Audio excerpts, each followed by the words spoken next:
going to ask you about that. Oh, yeah. So all of this is probably going to be an hour right here. Testing, one, two, three, Oh, the consent. four, Yeah, five, six. yeah. Check.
Good evening, everybody. Welcome to our regular scheduled board meeting for April 28th, 2026, the last meeting of April, I might add. And I will also say that Mr. Choate is not up here. He will be joining us via Teams. So when we see him on the screen is when he's ready to say something. And I will start with the district vision. That is for me today. And it is the school district of Manatee County will be an exemplary, student-focused system that develops lifelong learners to be globally competitive. And with that, our invoker is Pastor Reggie Golf, who is also from our construction services. So if you'd please stand.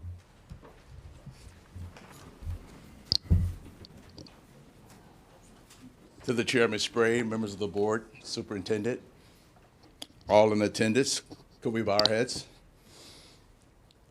Father, we thank you for this opportunity to invite you into our presence. As you've instructed us to pray for our leaders, we pray for this board. We pray for the superintendent, the staff, and all of those that are in attendance. We pray for guidance. We pray for wisdom. We pray for protection. We pray for unity. We ask that you minister unto this board, that they will make the decisions necessary, Father, for our students, for our teachers, for our staff, for our community, to be the best that we can possibly be. We ask, Father, that you continue to strengthen them, protect them, guard them, protect all of those who are here and under the sound of my voice. We ask, Father, that you continue to show yourself mighty in our presence, and we give you praise for these and other blessings in Jesus' name. Amen. Amen. Thank you so much for that. Dr. Breslin is going to introduce our veteran for today. Thank you, Madam Chair. So today we are honored to recognize and welcome United States Navy veteran Joseph Miller to lead us in the Pledge of Allegiance. Mr. Miller served 4 years in the U.S. Navy, attaining the rank of Petty Officer 3rd Class. He was assigned to the USS Ronald Reagan, a nuclear-powered aircraft carrier, as well as other carriers for temporary duty in the Persian Gulf. He supported the global war on terrorism to include Operations Iraqi Freedom and Enduring Freedom. Today, this commitment to serve continues in our schools as a Blackburn Elementary School kindergarten teacher. Prior to his current position, he supported the community as a paraprofessional with the school district. He has a goal of becoming a school administrator. Please join me in thanking Mr. Miller for his service to our nation and our schools. And after the presentation of colors, and welcoming him to lead us in the Pledge of Allegiance. Wonderful. Okay, with that, this evening we will have our Parish Community High School color guard, who will be represented by carrying the national colors of Color Guard Commander Cadet Private First Class James Stevenson. The Florida State flag is being carried by Cadet Sergeant First Class Bethany Ryder, and the rifle bearers are Cadet Major Mia Falcone and Cadet Sergeant First Class Virginia Carpenter. Left face. Carry. Colors.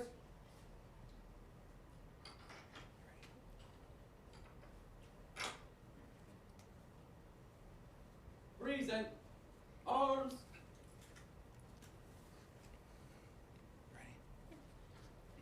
I pledge allegiance to the flag of the United States of America and to the republic for which it stands, one nation, under God, indivisible, with liberty and justice for all. Order. Arms. Order. Colors.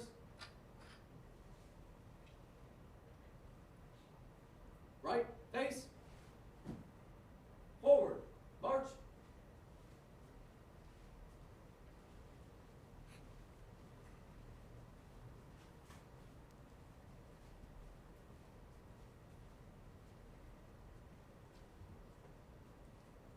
thank you, everyone, and I thank Dr. Breslin.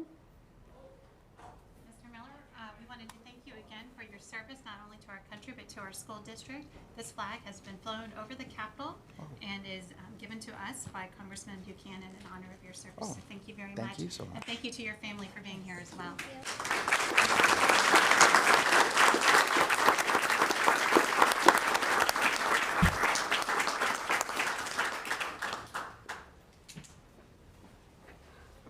You can be seated.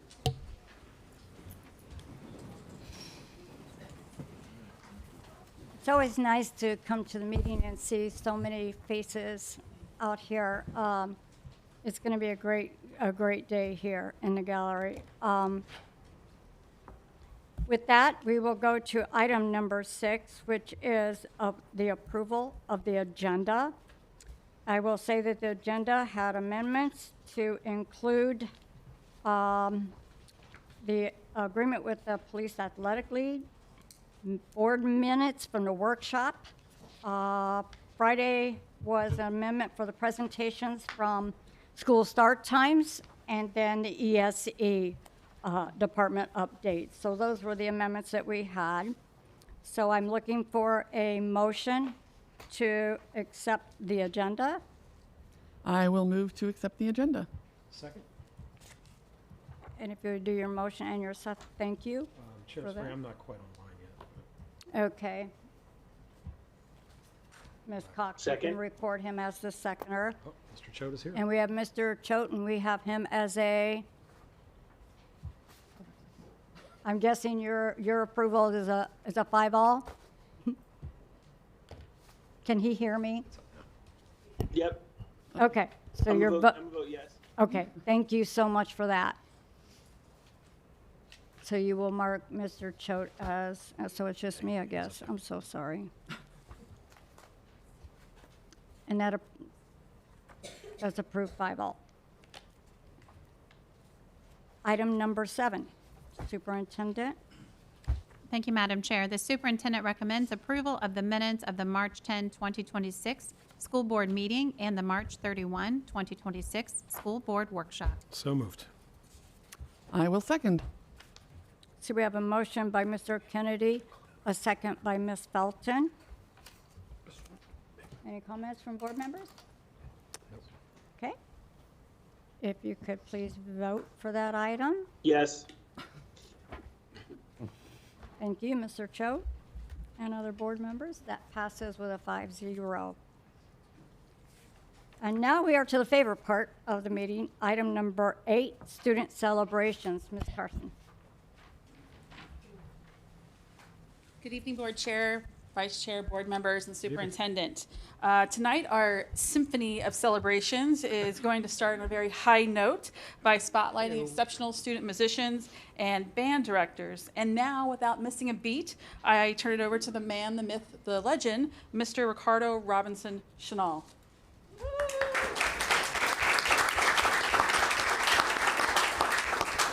I don't know how I'm going to live up to that introduction, but thank you, Jamie.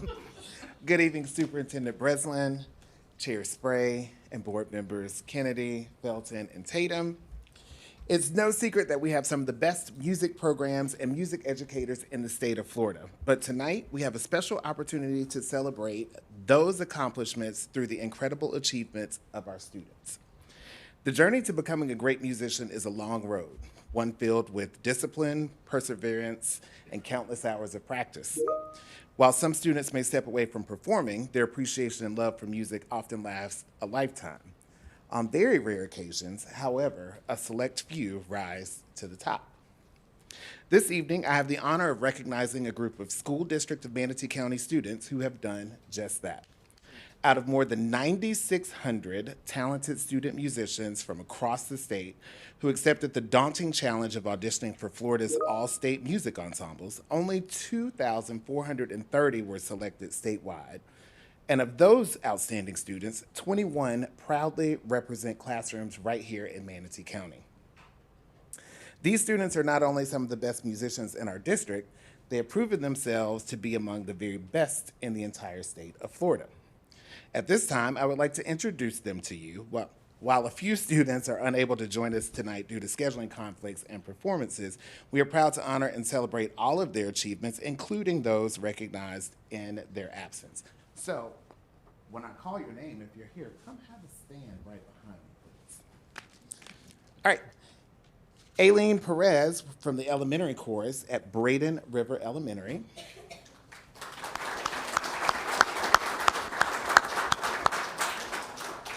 Gianna Medina from the elementary chorus from Virgil Mills Elementary.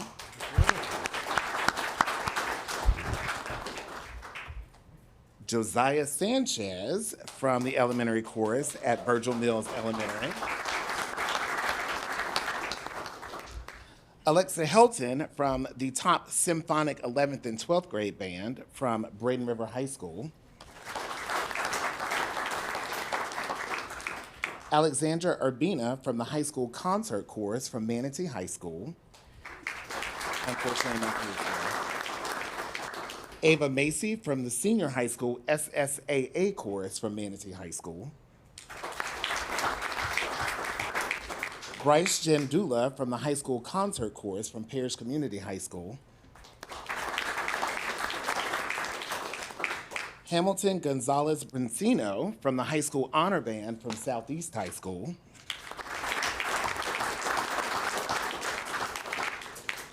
Jake Armstrong from the senior high TTBB chorus from Braden River High School.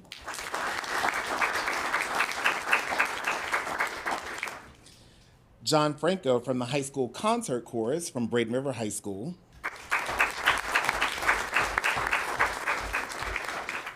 Julie DeMoranville from the senior high school SSAA chorus from Palmetto High School. Lonnie Lee from the 7th and 8th grade honor band from Dr. Mona Jane Middle School. Layla Lee from the concert 9th and 10th grade band from Lakewood Ranch Senior High School.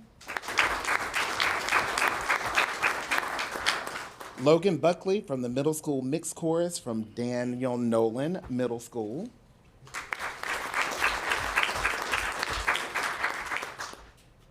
Mark Marinkovic from the high school concert chorus at Parish Community High School.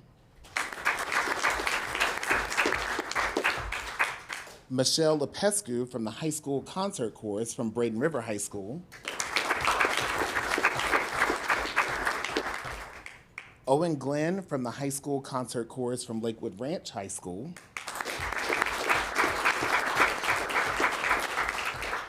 Paul Close from the high school concert chorus at Braden River High School. Ryan Schaefer from the symphonic 11th and 12th grade, the top orchestra, by the way, from Parish Community High School. And Sergio Lord Toro, also in the top symphonic orchestra from Parish Community High School. It's time for our first photo of the evening. Quick time. You can line up on the half area there. You can go in.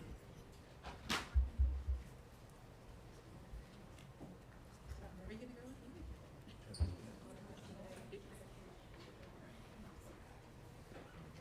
And parents, if you'd like to come up to take a photo, you're welcome to as well. Look right here. 1, 2, 3. 1, 2, 3. And let's stay there for a second, make sure everyone's got their photos.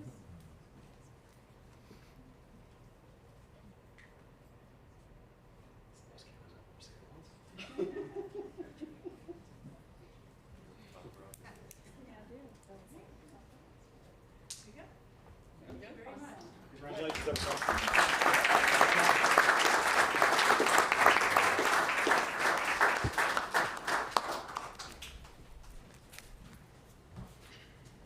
In addition to celebrating our extraordinary students, I would also like to recognize the dedicated teachers who share in this achievement.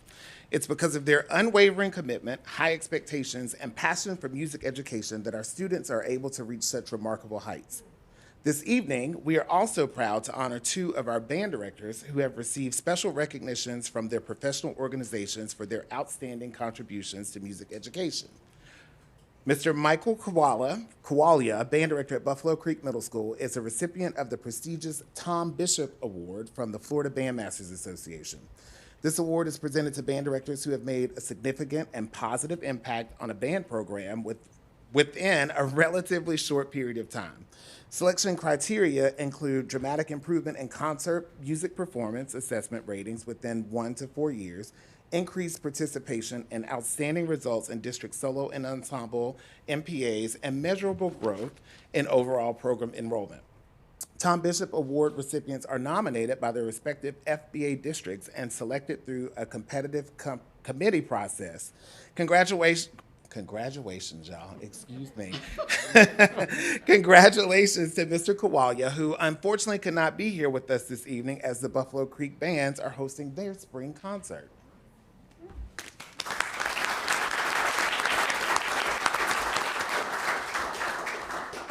Our second award-winning director this evening is Dr. John Wilkerson, band director at Lakewood Ranch High School. Dr. Wilkerson has received both the Citation of Excellence Award and the Outstanding Jazz Educator Award from the National Band Association. These honors are presented to exceptional concert and jazz educators whose ensembles demonstrate a long-standing record of distinguished achievement, or to individuals who have made significant contributions to the field of band performance, jazz, and music education. Dr. Wilkerson was nominated by Dr. Tremont Keyser, Florida State Chair of the National Band Association, further underscoring the significance of these recognitions. Dr. Wilkerson.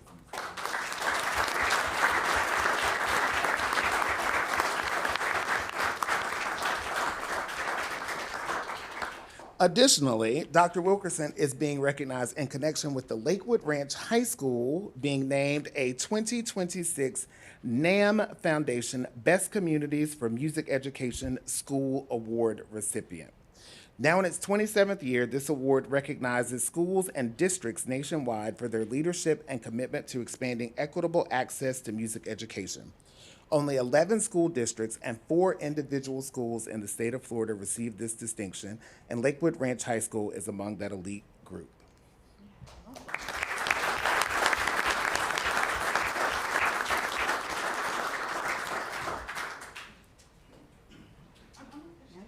come on down.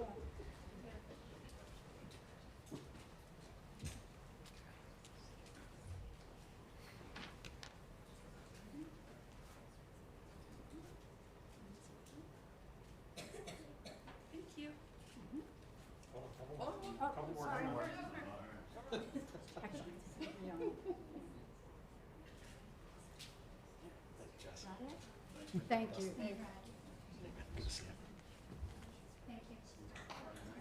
I hope so too.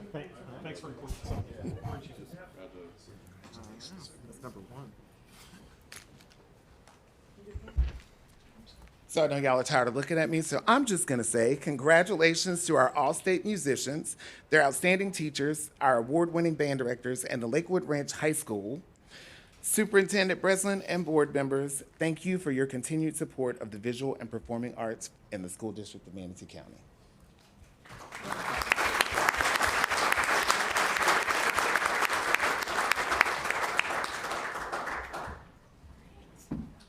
We are on to our next celebration, and it's time to make a little history as we shine the spotlight on Manatee History Day, a program that proves the past is anything but past its prime. To share details about this meaningful program and its contests, it is my pleasure to welcome Matthew Woodside. He is the curator for the Manatee Village Historical Park. Also at this time, I'd like to invite Director Tiffany Spradling to join us up here, as well as Mr. Hansa from the Lakewood Ranch High School.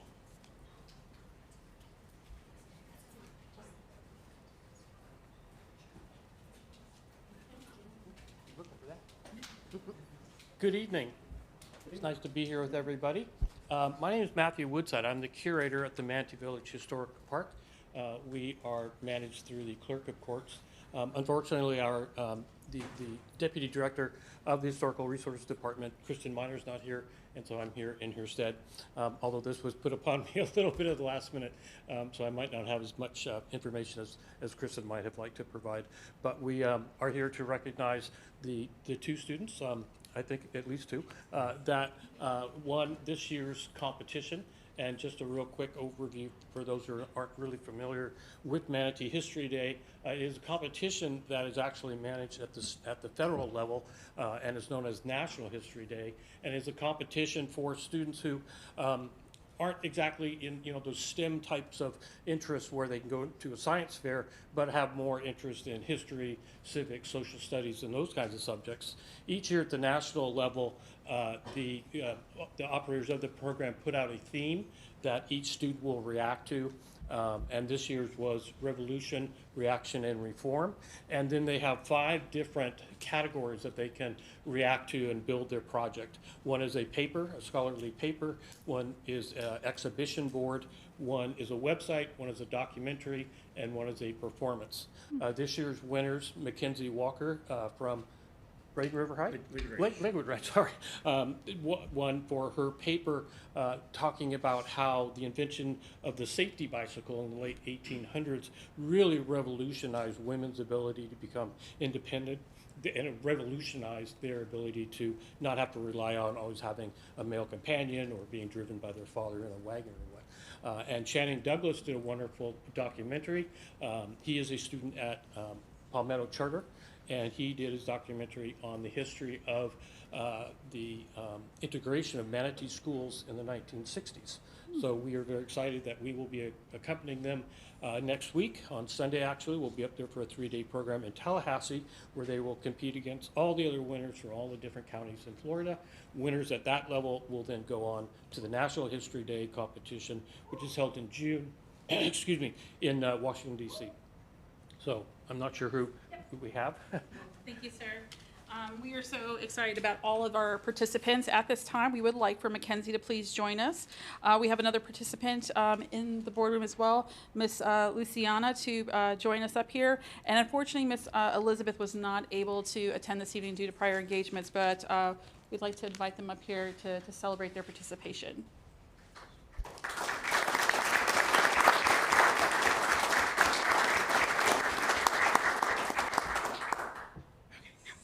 So at this time, we'll take another group photo, if that's okay. All right, if you could go with that.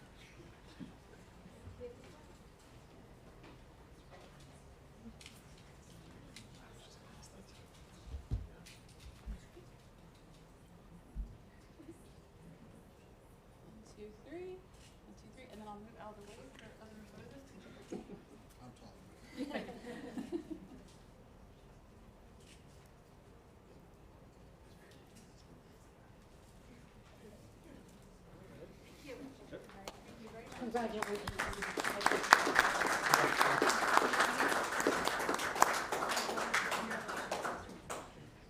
Great, so.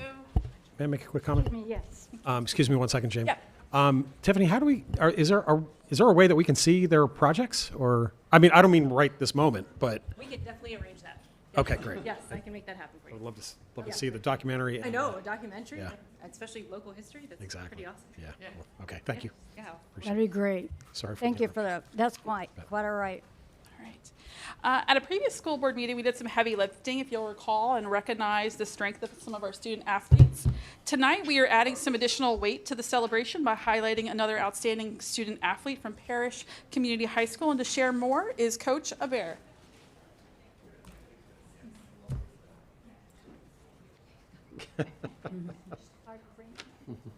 Hi everyone, my name is Remy Aber and I'm Zoe Morelli's high school weightlifting coach. First, I would like to thank you all for having us tonight and recognizing Zoe and all of her accomplishments from this year. I'm more than honored to recognize Zoe for her state title in Olympic lifting. Zoe was actually the first in our school's history to win an individual state championship.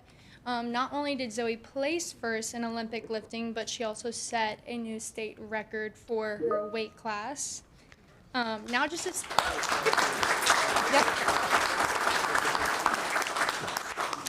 now just to speak a little bit on Zoe's character, what truly makes Zoe special goes far beyond what she does in the weight room and on the platform. Her dedication, resiliency, and discipline is a great example to all student athletes. Not only did Zoe win the state championship this year, but more importantly, she had the highest GPA on our team out of 30 girls this year. She consistently gives her best in everything she does, inside and outside of school. I believe that Zoe is a great example of what it means to be a student athlete, and I am incredibly proud of her and honored to be her coach. Thank you.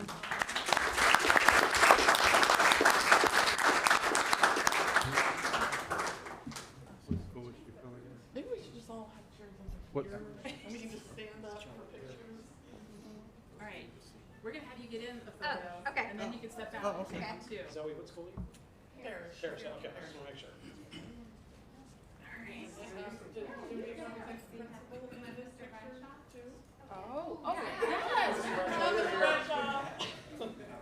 My apologies, the principal, Mr. Bradshaw. Thank you, sir. State record holders here too often, so this is a special one.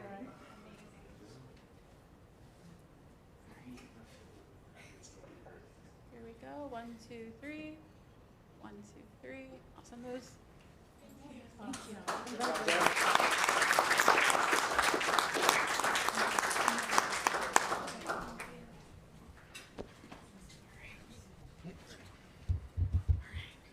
Okay.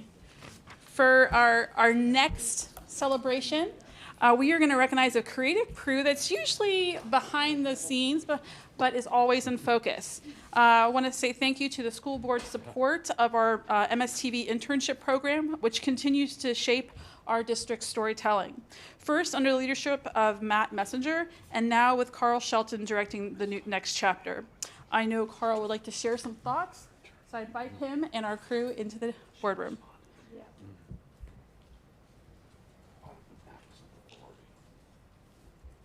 All right. So I'll wait for everyone to filter in.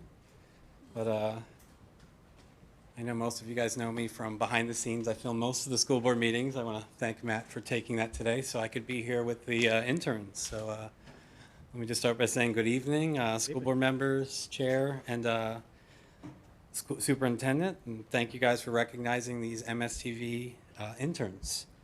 This is a program where students truly run the program. It is student-led. These students do more than just learn equipment. They take ownership. They communicate under pressure. They solve problems in real time, and they support each other through every broadcast. And this is what makes me so proud of this group. It doesn't matter the broadcast, doesn't matter the challenge. We're there to support each other and get through it. We've seen freshmen step into leadership roles. We have helped Parish Community High School build their own program, and I truly mean we, because that wouldn't have happened without all these students here.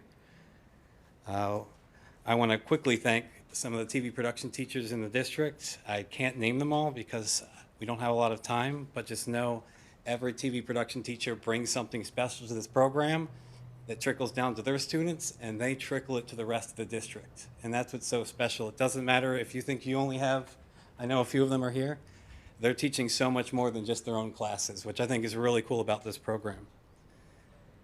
So I also want to give a special shout out to Matt Messenger. His knowledge helped make this program possible.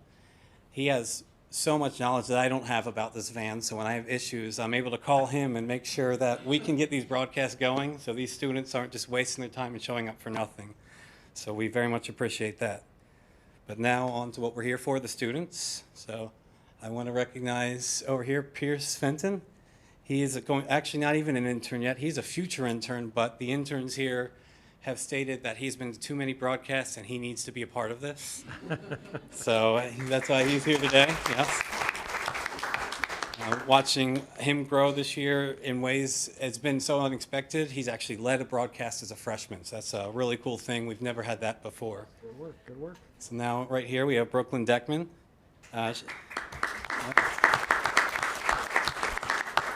So I hired her to be a camera operator, but she's taken her skills in front of the camera and has taken it from field reporting to commentary, and the last broadcast, she actually did play-by-play, which, if any of you know broadcasting, that's the most difficult role, and she's done that all in 1 year, so that's pretty incredible. We have Tommy Lizer next to me here, another junior. So he has been in charge of our ever-evolving replay system, and another student as well, but I have changed this replay system about 20 times in the past 18 months. And every time I change it, they now need to learn this new system and teach it to other students. So it's really impressive to see what he's done. All right, for our seniors, one who hasn't made it today, Will Porter. He couldn't be here, but he has been the voicing broadcast for 3 years with us, and this year he actually came on as an intern, so that was a lot of fun. We have Landon Sponable, who couldn't be here today. I see his teacher showed up in his stead, Mr. Alex Gardner, because he was sick today. But he's started out again as a camera operator and moved on to floor director, which was so vital for us to add a lot of new things this year, like field reporting and things like that. You need to have so many trusts outside of the van, not just in it, to keep everything coordinated.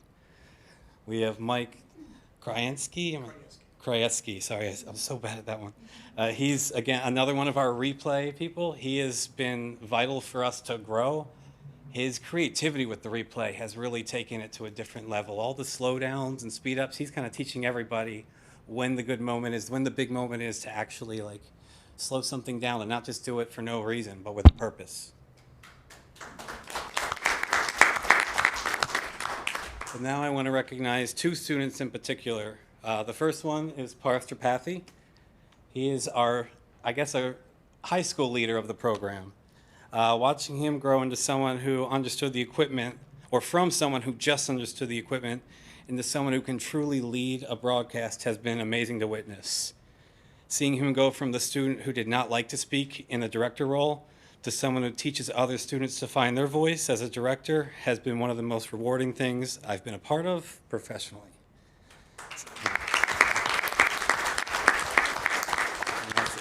Rather than me brag about him, I want him to go ahead and speak quickly about the program.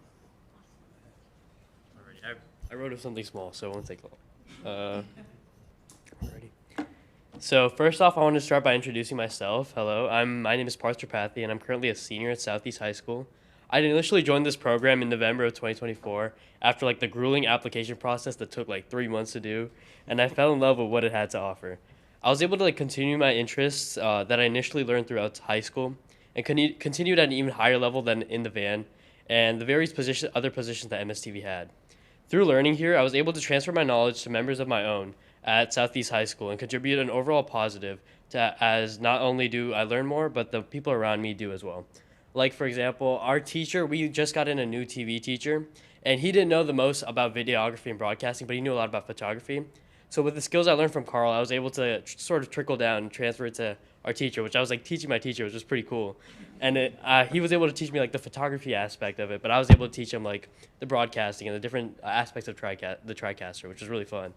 In the program, in MSTV specifically, I've had the pleasure of meeting and talking to a bunch of new people I would not have known otherwise, and have gained soft skills, but also relationships and connections that have helped me throughout this year and going forward. It's with this program that I was able to attend my dream school, and just want to say how grateful I am that I got to be a part of this experience for around the 1.5 years I've been doing it. I want to give a big thank you to Carl specifically for taking a risk on me by hiring me for this program and helping me grow throughout this time. Even before this program was even a thing, he would come to our schools and he would kind of pick out who he wanted to be their first interns, and it was so special to me to get picked. I also want to give a big thank you to Jammer for always helping me out in the van, no matter what the problem was. If we have whatever the issue is, he's always there to help, as well as the rest of the crew for always being willing to fight through any problem we have and work together to solve any problem. So there aren't many special experiences and opportunities that I've been a part of in Manatee County like this, and I want to make sure it continues to grow and improve, which it obviously will in the hands of Carl. Again, thank you for having me here, and it's been a great experience to be a part of something so unique. Awesome.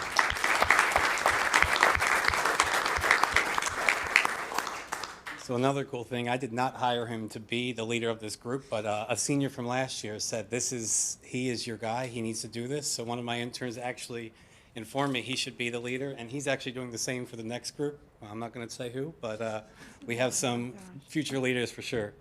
Now, before I forget, I'm so sorry, Remus. I forgot to mention Remus Horsby. She is our newest MSTV member. I mean, what you're able to do is pretty incredible. I basically hired Remus as our all-around person. If anyone isn't there, if we need attention to detail, there are so many reasons why Remus is a big part of this program. And even though you're the only newcomer that's here tonight, it doesn't feel like it. You fit right in within the first month, and it's been fantastic.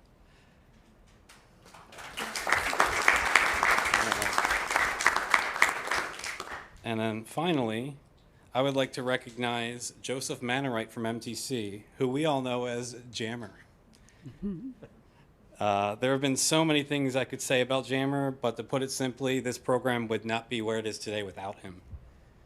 This has been a very rough year for me personally. My wife is in the back, and she can attest, so right here. And if it wasn't for Jammer, I don't know how this program would have kept moving forward. I've been nowhere near 100%, and he doesn't care. He just pushes us, and it might have been at the cost of his own meniscus. He tore it, but he kept pushing and kept pushing. So if it wasn't for him, yeah, this program would not be moving forward for the students across the district. So before I give him a special shout out, I just want him to come and speak about what this program has meant to him, because this is really new that we have an MTC intern, and I think for him and these students, it's been nothing but a blessing. They now have an adult who's their coworker, which is pretty cool. It's just, he's just Jammer. It's not Mr. Mannerite, and they have to teach him as much as he has to teach them. So it's really special that they're working with adults as well too. So if you wanted to come up and say a few words.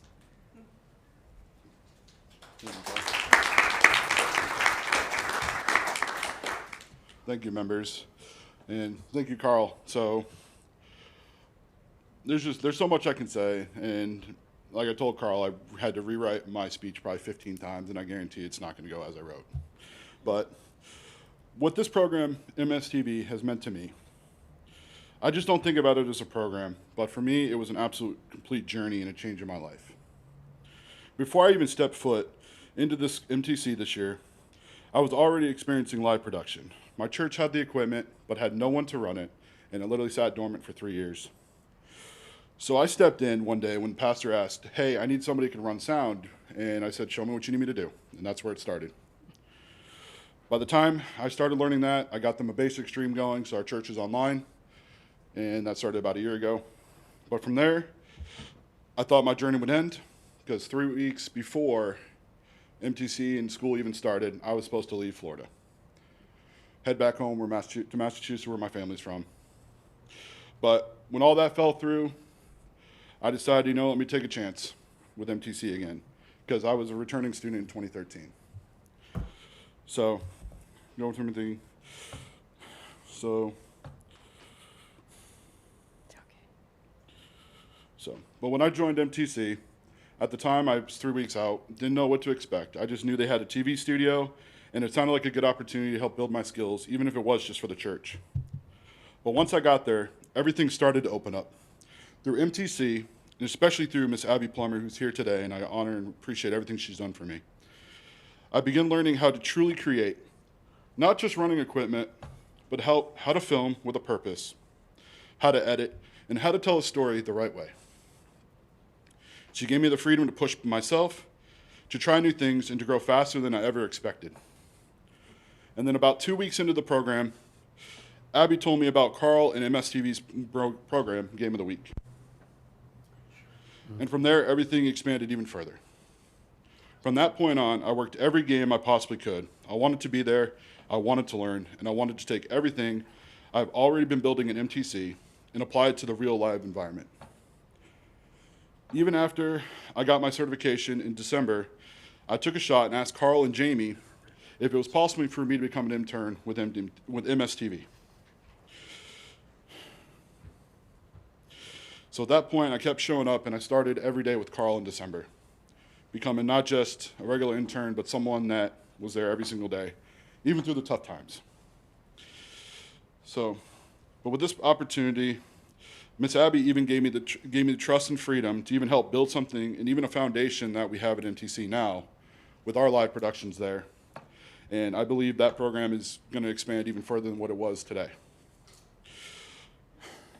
But I also want to give a shout out to the people behind the scene like Carl, who I've had the privilege of working aside, especially during a challenging year, and to recognize all these interns that are here with me. Many of them have been part of this program even longer than I have. And their leadership and experience and their passion helped guide me when I was still learning the ropes. But at the same time, something really special happened, and it became more than just a learning from them. It became a mutual respect. They showed me the respect not just because of my age and me being older, but the way that I worked with them, I respected them and gave back to them. And that's what makes MSTV a different program than anything I've experienced. It's not just about the titles or age, but it's about earning trust, learning from each other, and growing as a team. And through all this, I will have to thank God, because without His intervening in my personal life, I don't think any of these things would have happened. From staying in Florida, from the church, from the school, getting in. And again, as far as I knew, I was the last student to get the spot with MTC. So MSTV and MTC have given me more than just skills. It's given me a direction, a purpose. And it took something I started on my own and turned it into something bigger than I could ever imagine. And no matter where I go next, this program, these people, and everything I've learned here, besides each and every one of these, that's something I'll carry with me the rest of my life. Thank you. Awesome. Frank? So I did have a closing paragraph to say, but rather than do that, we are a video production crew. So we are going to show you guys a video of what we do. So in the back, if you guys could go ahead and roll that video. Ladies and gentlemen, welcome to the MSTV Game of the Week presentation. We are here at the home of the Hurricanes. So this program, Game of the Week, is a program where I work with different high school TV production students from across the district, and we bring them out to different schools and put on live productions of broadcasts representing our district. So replay that double play there. Great move from the third baseman, heads up play. It's a blessing to be able to do that with the students, because at the end of the day, being able to help them grow allows me to grow as well. And so not only am I growing in my ability to speak and understand and be able to call out plays, but I'm also helping the next generation so I can say, hey, I had a hand in their growth and development as they rise to the ranks. In a live program, there's no such thing as a 3-hour shoot that just goes well. Little does our audience know, we're constantly having little problems here and there that we're tweaking. And that's what I think is so cool about this program. It's building confidence. It's teaching kids it's okay to make mistakes, but don't let them compound. And whether they want to pursue this field or do anything, that's where I think they're getting the most out of this. So for me, this has definitely been a complete change, been nonstop, and it's just been a great experience and just something that I look forward to every day. It's like I've never been more happier than I am now doing what I'm doing. We're bringing everyone together from all these different schools. This program brings everyone together and you can make new friends. But also, we're producing a broadcast that everyone around can see these broadcasts, and everyone is able to come together to create this and actually experience it together. Usually you're on the mic, but behind the camera as the director, and now you're on front of it. How's it feel? Yeah, it's my first time being here. It's nerve-wracking, but I'm getting used to it slowly, so it's been fun here. Really enjoy this stuff, and it also gets me out more. It also helps socialize, because I am typically a shy person. So any chance I get to improve my socialization skills, it's always helpful. Thank you again. Yep. See you next game. For students to have these opportunities in high school to do these things now, it gives them more encouragement, it gives them more hope, and it gives them more things to look forward to in the future. It's a unique opportunity that I think should be kept around for future generations to come in and be able to learn TV production as a whole. And it's really fun.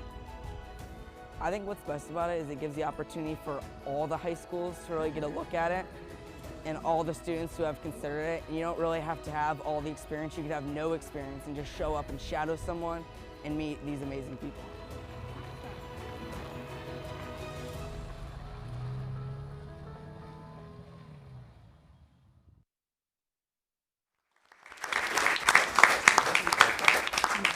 First of all, I'm taking liberty, board, I'm sorry. I have been on fields and courts and everything else with you guys over the past 3.5 years now. And I've watched some of you develop. I've poked my head into the van when you're doing the productions. And I'm just so thankful that we have all of you here, because you were in the shadows. And And I talked to Carl about that. I said, we need to do a good news moment with what you guys do here. So I'm glad we finally got that here. And I'm just so thankful for all of you and everything that you do. And Jammer, is that it, Jammer? Jammer. Thank you. Mr. Jammer. When you emit positivity, you can feel it with me and the students that you help through this. I'm just so glad for this. And I have Ms. Felton, then Mr. Choate, I'll come to you. Is that all right?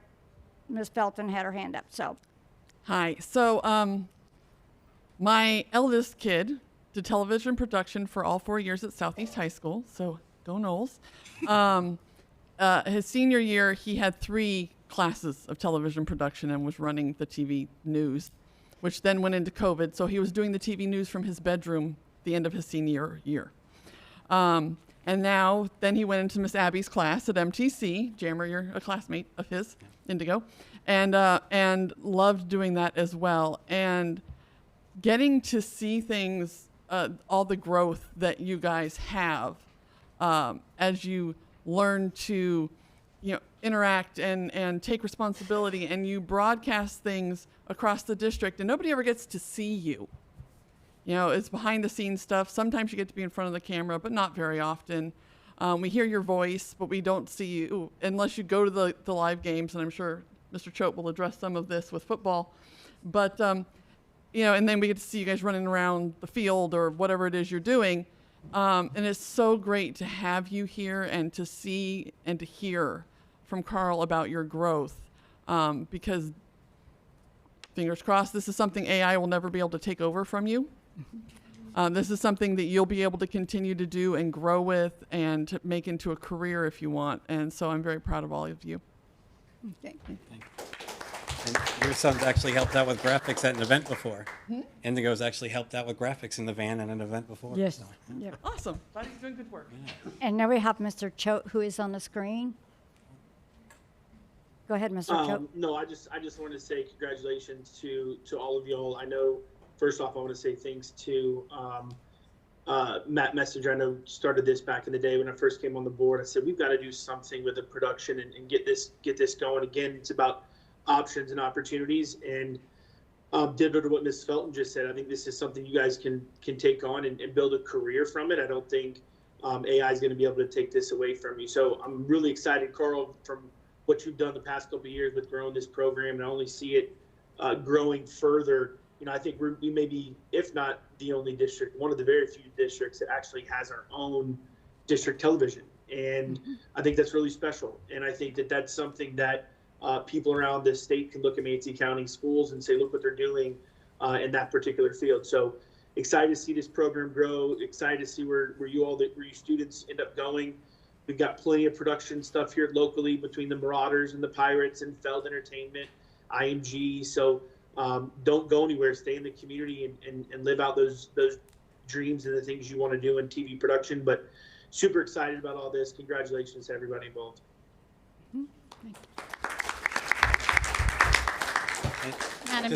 Just to elaborate on that, we've actually had students who have come back who have been a part of the program that are now either announcing at their own colleges, Florida Gulf Coast, and come back to help out the program. So it really is a trickle effect from awesome. multiple generations of high school students.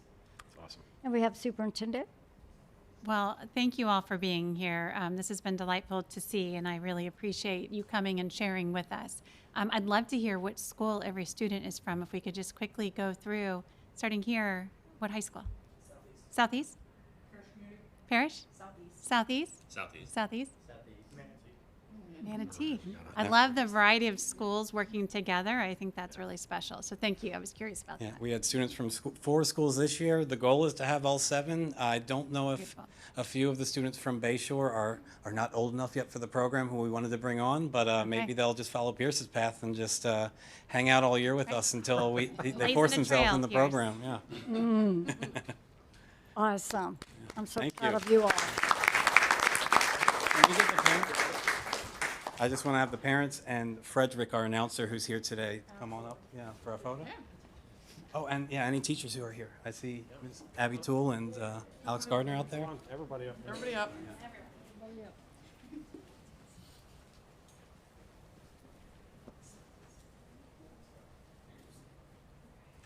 This is a permanent fixture that will be on the van from here on out. We have them sign something every year. Our magnet. So Awesome.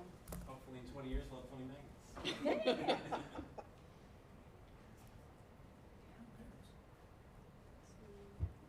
two, three. One, two, three. Please stay there. Make sure it's Intimidating taking a photo with all these like production people. We're gonna look at this and go, hey, We're totally getting critiqued, yes. Oh yeah. Thank you.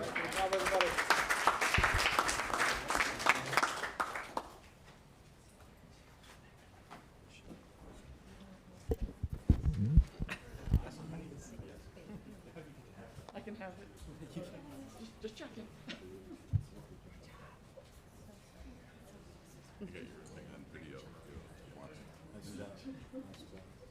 I don't know he was doing TV production. Okay. Whew. So we're going to conclude our celebrations this evening with another very heartfelt presentation about a life-changing program. And to share more, I invite our very own school district's Director Singleton and Brenda Rossi with Project Heart up.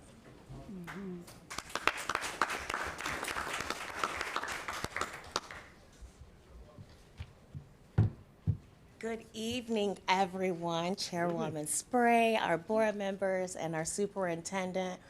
I just want to introduce my team. It's not about me because they do all of the great work, and I'm just going to stand here with Brenda and Nick and allow them to show the heart, what they put into Project Heart. So thank you. Good evening, members of the school board, Superintendent Dr. Breslin, district leadership, staff, and community here tonight. Thank you for allowing me to be here. My name is Brenda Rossi. I am the McKinney-Vento liaison for the Manatee School District. We are the homeless education program known as Project Heart, and I've been with Project Heart for 10 years.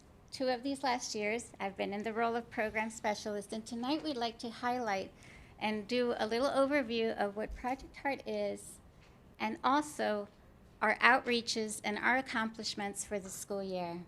So with that being said, we are under a federal law, the McKinney-Vento Homeless Assistance Act, which is specifically from the subtitle 7, Part B, and those are federal rights that are given to our homeless students for immediate enrollment, transportation, and educational stability, which means that any student lacking a fixed, regular, and adequate nighttime residence is considered homeless. What does this mean? What living situations, whether they're in a shelter, in a hotel, motel, or in a vehicle, campground, or living with others due to financial hardship or loss of housing. How do we help our students? We provide the following assistance. We do school enrollments, we provide them with backpacks, school supplies. They have a free lunch. Once they're coded, they immediately get free lunch. Out of school transportation, out of zone, which means that if a student becomes homeless at a certain school, they may remain at their school of origin if it's in their student's best interest.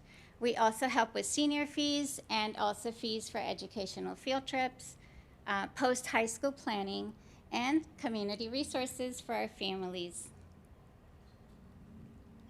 So this year, we expanded our horizons a little bit, and we did some really exciting outreaches. So starting back in August, we partnered with some churches and agencies locally, and we collected shoes, undergarments, and hygiene products, which are the most needed items for our students, getting them ready for school. As the holidays approached, Thanksgiving, we were able to provide 55 Thanksgiving dinners with all the fixings for 55 families.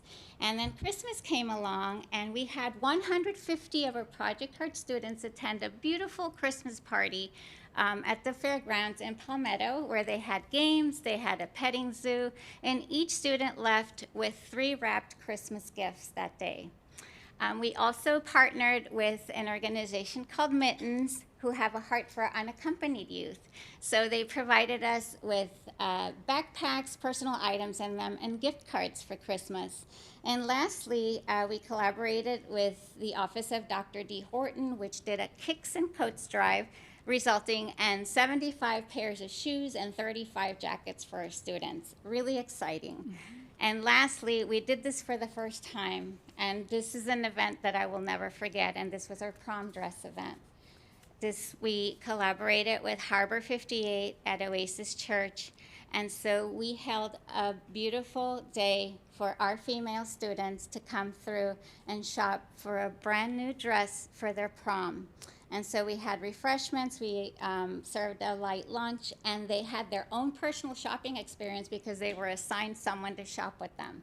We had 41 female students leave with a brand new dress for their prom. It was amazing. But tonight I want to highlight a specific population, a specific group of students that are my heart. And I get emotional because these students have been through many difficulties in their lives. And I have to say that they've become so dear to my heart. And I want to say that due to an amazing young man who came to us 4 years ago, Mr. Nick Sabalo, was hired as our college and career counselor. And he, as I came into the role as a specialist, he sat with me and told me about these students who don't have a lot of support, and how he had a passion for this. His dedication and commitment has made me understand that despite their situations, they are resilient and they want to pursue an education, and that is just so meaningful. So Nick goes to every high school every week and sits down one-on-one with each student. And not only does he provide emotional support, it's counseling, but he also prepares them for graduation. He makes sure that they're on track for graduation, focusing on those seniors to not only make sure they graduate, but that they go past their high school education and pursue either a trade or college. And so tonight, I want to turn this over to him. Because of his work, we have 31 seniors under Project Heart who are graduating and are all college bound this year. Oh my God. So thank you so much, Nick, for all that you do. I'm going to leave this to you. And I also want to extend a warm and so grateful for my director, Miss Latrina Singleton, not because she's next to me, but because of her consistent leadership and guidance and advice. And thank you, Dr. Breslin, Mr. Chapman, Mr. Edwards is not here, Miss Felton, who has a heart for the unaccompanied youth. I appreciate all your support. Because of your support, our students are succeeding and are flourishing in our program. And here's Nick. Thank you.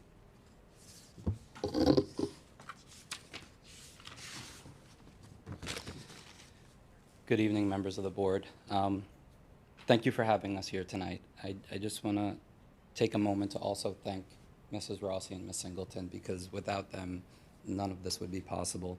Anything that I ever come to them with, share with them, concerns, needs for our students, they're always there to support me and advocate for our students, so thank you. So as I started 4 years ago and I got to know our Project Heart population and their needs, we focused on how we could better support them towards graduation and their future beyond high school. So I primarily work with the seniors and juniors. As you know, all of our students struggle with housing instability, but many of our students are also unaccompanied.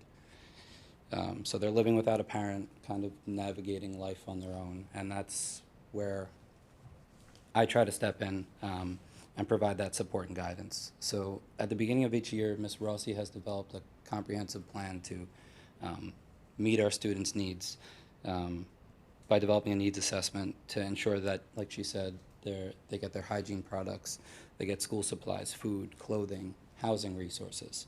And then once those essentials are taken care of, that's when I really begin to try to focus on their future and work towards graduation and college. So a lot of these students have never even thought about college, to be honest, because they don't have the means to attend or the support to think about a future beyond high school.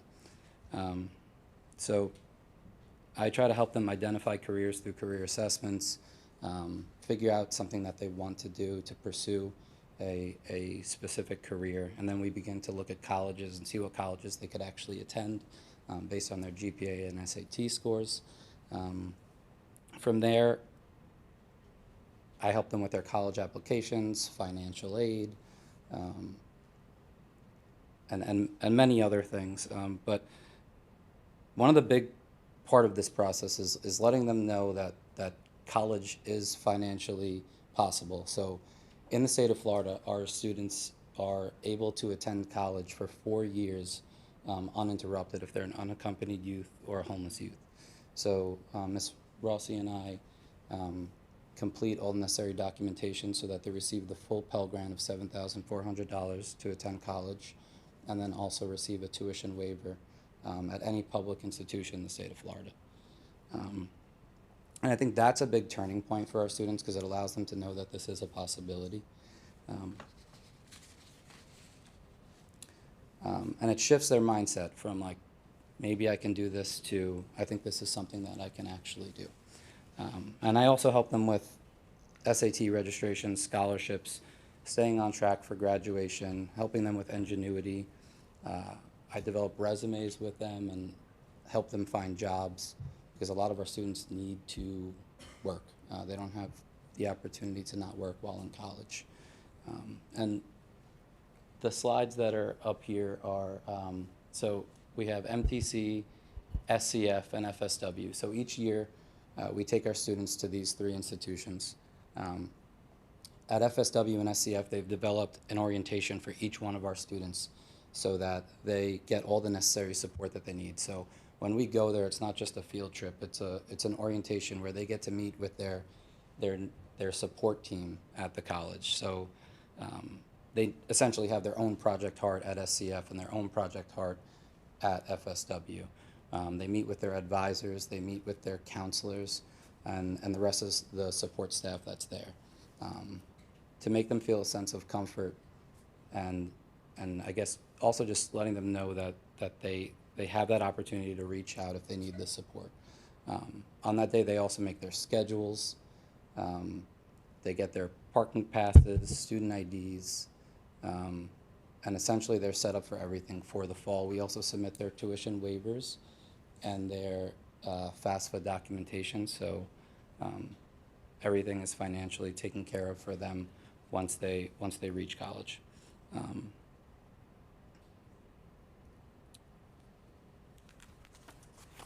And, oh, I just wanted to see, can we possibly go over the, where our students will be attending? Yeah, so this is where our students will be attending. Yeah.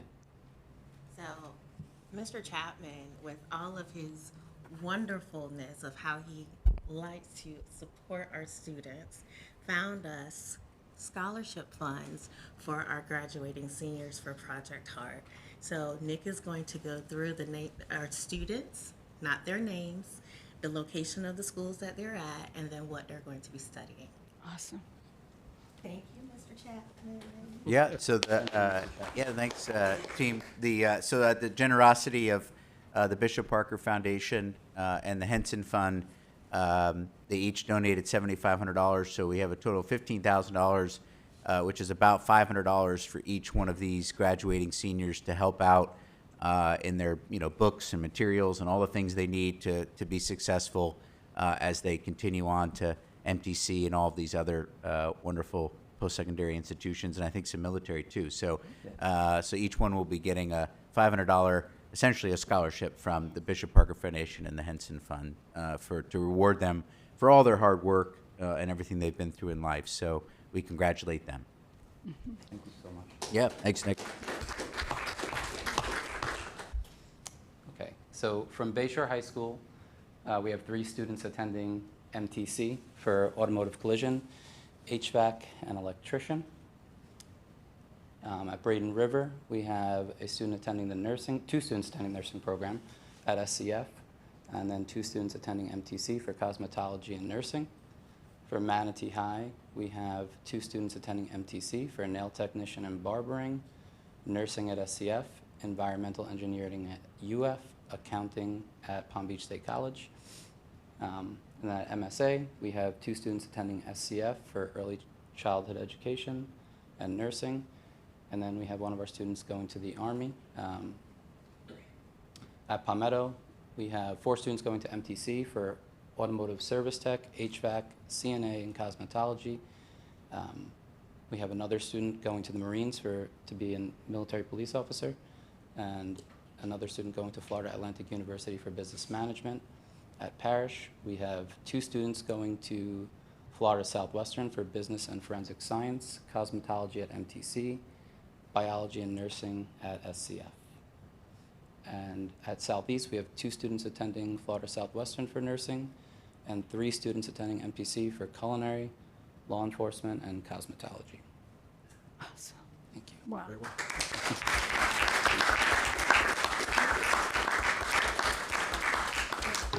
First of all, I want to thank you for what you do. And that's not taken away from the directors. It takes a lot of patience to get some of these students across the finish line and on to see that they can be better than what they are today by doing what you're helping them with. So I'm just so proud of the whole team and what they do for these students, because it's not easy. Yeah. And one of the things when I first got on the board was talking about the Project Heart. I learned about what it does, and they do such an amazing job. And you saw the array of schools. It's all of our schools. It's not centralized in any one location. It's district-wide. And I'm not sure what other circuit court does, but I know that here in Manatee, we take every student's education with a lot of heart, no pun intended, because that's what we're here to do, is educate these kids. Whether they go to the military, a technical school, or a 4-year college, or even just go to a job, at least getting them that diploma, and if they finish school, is the beginning of the next step. So I just want to thank you all for everything that you do. Thank you so much. Mm-hmm. And we have also, I'm guessing, Ms. Felton, I haven't looked. Yeah. Yep. When I first started teaching, I taught 7th grade at Harley Middle School, and was where I first encountered unaccompanied youth. And since then, I have had students in Project Heart every year of teaching, maybe one, maybe more than one, and to worry about them as we go through the school year and hoping that they're going to make it through high school and that they're going to find a way to make it as an adult, and has always been a huge concern for me and an issue that I've been fighting for way before I got on this board. Right up to when they're, 17 years old and they're couch surfing because they don't want to go into the system at 17 years old. And to be able to have you all there looking out for them and making sure they've got a path and a place to go and goals so that they don't feel like, oh, well, I'm done with school, there's nothing left for me. It means so much to me, and I am so thankful for all of you and everyone that works with you. Thank you. Go ahead. Oh, Heather said it very well. That's all right. Yeah, Mm-hmm. you guys are, as my dad used to say, doing the Lord's work. And I really appreciate this conversation because, we're board members and district leaders, and we know what Project Heart is, but we don't, we're aware, but we don't hear stories like that, and let alone the general public. So I really appreciate you being here to kind of share this work. Thank you. With everybody, not just us. So thank you both. Again, thank you so much for being here. Appreciate it. Mr. Tatum, you have anything? Ditto. Okay. Mr. Mr. Cho. Cho. What they said, but yeah, it's a great program. And someone in the room told me one time that some of these students, it's hand-to-hand combat with them. Someone has to be focused on them one-on-one, and so that's really what you guys are doing, and that's especially what it sounds like you're doing, sir, as you're out there every day, one-on-one with these students. So yeah, thanks for being in the fight. Thank you. You're welcome. Okay, I don't see Mr. Choate on the screen, so I'm guessing he doesn't. That's quite all right, too. He's There you go. I'll just say very appreciative of everything you guys do. Thank you very much. There you go. Thank you. Thank you both. Can't leave So that. in a symbolic gesture to really highlight the contributions from those two organizations to Project Heart, we have a check for the total amount, and we would ask if the chair symbolically, hopefully it's okay with legal, if you would sign, and then we could take a photo of you with, that's okay. In the check. It's not quite big enough. Can we get a big I'll work on that.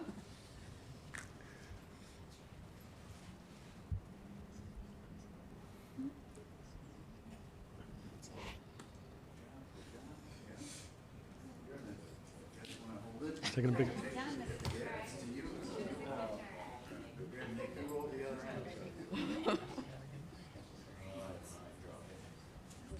There we go. All right, let's do.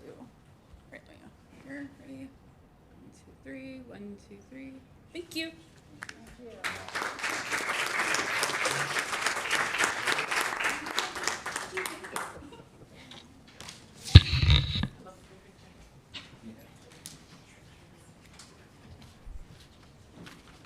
Okay, board members, thank you so much, Jamie, for all of that. It's always, like I said, you go from celebration to appreciation in one meeting in that little short segment.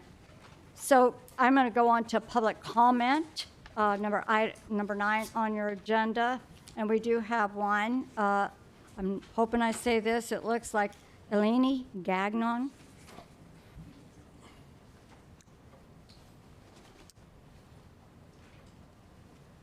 Ms. Gagnon, is there anyone here for the public comment? Oh, she was one of the Willis parents. So since that's all been settled, she probably Decided not to come. Okay, that's quite all right. All right, with that, we'll close public comment. And I think what we're going to do now is take a short recess because we have 2 presentations right after this. So we are in recess for 10 minutes.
just doesn't make any sense. And we are back to item number 10, reports and presentations, and we have Sheriff Jensen. Hi, good evening, Chair Spray, board members. evening. I am delighted to introduce Mr. Joshua Bennett. He's our Director of Exceptional Student Education, and he has his team sitting in the audience behind him. He's here tonight to provide an update on our ESE programs and services throughout the district. Awesome. Thank you, Mr. Jensen.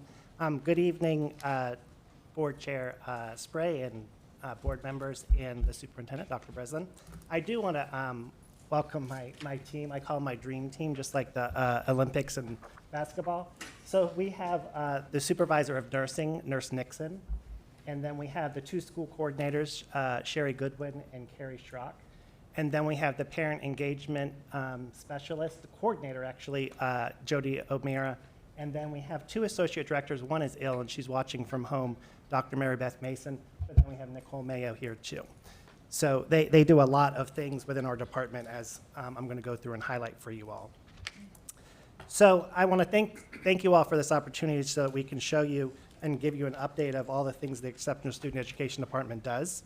And today I'm going to go ahead and highlight how our department champions all of the learners in this district, both academically, behaviorally, and through strong partnerships with family and the community. So exceptional student education includes the services and supports provided under the Individual with Disabilities Act, which is IDEA. Our work ensures that students with disabilities receive a free, appropriate public education and are supported to make meaningful progress. Every decision made is centered on access, equity, and student growth. Our ESE services align with the district's multi-tiered system of supports. This framework allows us to target academic and behavioral supports while promoting inclusion and collaboration in the general education environment. Staffing allocations are driven by student need. This year's students with disabilities represent approximately 16% of our total student population. That would be 8,600 student learners. And our teacher allocations span classrooms in the category of autism spectrum disorder, intellectual disabilities, emotionally behaviorally disabilities, varying exceptionalities, support facilitators, and gifted services. Each allocation reflects the specific support students require to access instruction. And on this slide, you see the number underneath each. That would be the number of teachers allocated for that, and then underneath that would be a descriptor of what students access by that level of support. Can I ask a question then, please? Sure, I'm sorry. I guess I can pop here. If you pop in your little hand. So in our gifted program, could you talk to us a little bit about exactly how that works and how, and kind of how that fits in with also with students with disabilities? Is that included? Apparently that's included in that number there of 8,623 or no? Correct. So it doesn't fall under IDEA, but it falls underneath our department. Okay. So within the allocations of gifted teachers and how they're allocated across the district, that's what's carried. So we have 27 gifted teachers this current school year. Many of them are clustered within the elementary schools. Typically, it's based on the students at that school, the number of students with how much time or how much servicing minutes they get. And then it varies from middle school and high school too, where it's more of a consult model. Okay. And are our gifted students included in the 8,623 number or? They are not. They're not. Okay, great. That's all I wanted to know. Thank Okay, you very thank much. you. Okay. Student outcomes and progress. So we are closely monitoring our achievement trends for students with disabilities. Both elementary and secondary data show steady growth in proficiency, reflecting the impact of high-quality instruction, targeted interventions, and also ongoing professional learning. And on the left, you see the elementary SWD achievement, and then you see on the right the secondary, which would be 6 through 12. Madam Chair, if I may. Oh, sure, go ahead. Josh, just real quick, in reference to that last, it's back. Is our percentage of ESC students similar, like in 22, 23? Was it still roughly 16%, or is that number increasing or decreasing? No, it's hovering within a percent point of each other. It's not drastically increasing. or Okay, so it's pretty stable. Yeah, okay, gotcha. Thank you, Madam Chair. Good point. So alternative assessment monitoring. Students participate in alternative assessments are those with significant cognitive disabilities. That is determined by their IEP team. The federal guidelines try to limit the district to only identifying 1% of their overall population. And I'm proud to share that the Manatee County School District has continued to be a state model in identifying less than 1% through strong fidelity and compliance. Graduation rate. Graduation outcomes remain very critical focus. Our students with disability continue to demonstrate positive graduation trends reflecting coordination transition programming, instructional supports, and collaboration across departments. And you can see on this slide, even between their peers, which is all students, and our students with disabilities, the gap is even closing on graduation rate. Chair Spray, Sure. I may ask a question? Sure. Can we go back one page to page 6? Thank you. So let me make sure I'm understanding this. Federal mandates require districts to have less than 1% of student population qualifying for alternative assessments, which means that even if we have more than 1% of the population who should have an alternative assessment, we're only allowed to have 1%? Well, no, there's many districts that have over 1%. Okay. So then you go into a corrective action process in trying to decrease that number because the guideline is trying to keep you at 1%. Okay.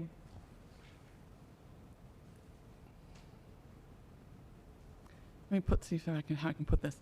So as the numbers of students with special needs continue to grow every year across the country, with identified learning disabilities or issues, we're still expected to not provide alternative assessments.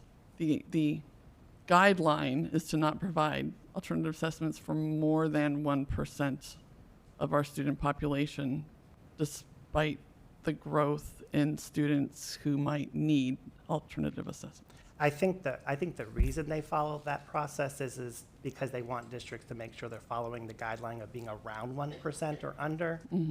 They don't want districts to swing too far in one direction and having 4 or 5% of their population identified to do the alternative route versus a standard diploma. And you bring up an interesting point, Ms. Felton. I think it helps maybe educate the public on two things. First, the overwhelming majority of our students with disabilities are taking the same assessments as their general education peers, right? So most of our students, even our students with disability, are taking the regular FAST tests and are represented in the 2 graphs that you saw. This alternative assessment applies to a very small subset of our students with disabilities, but it also, as you kind of point out, is there can be challenges when you try to apply a metric to such a unique population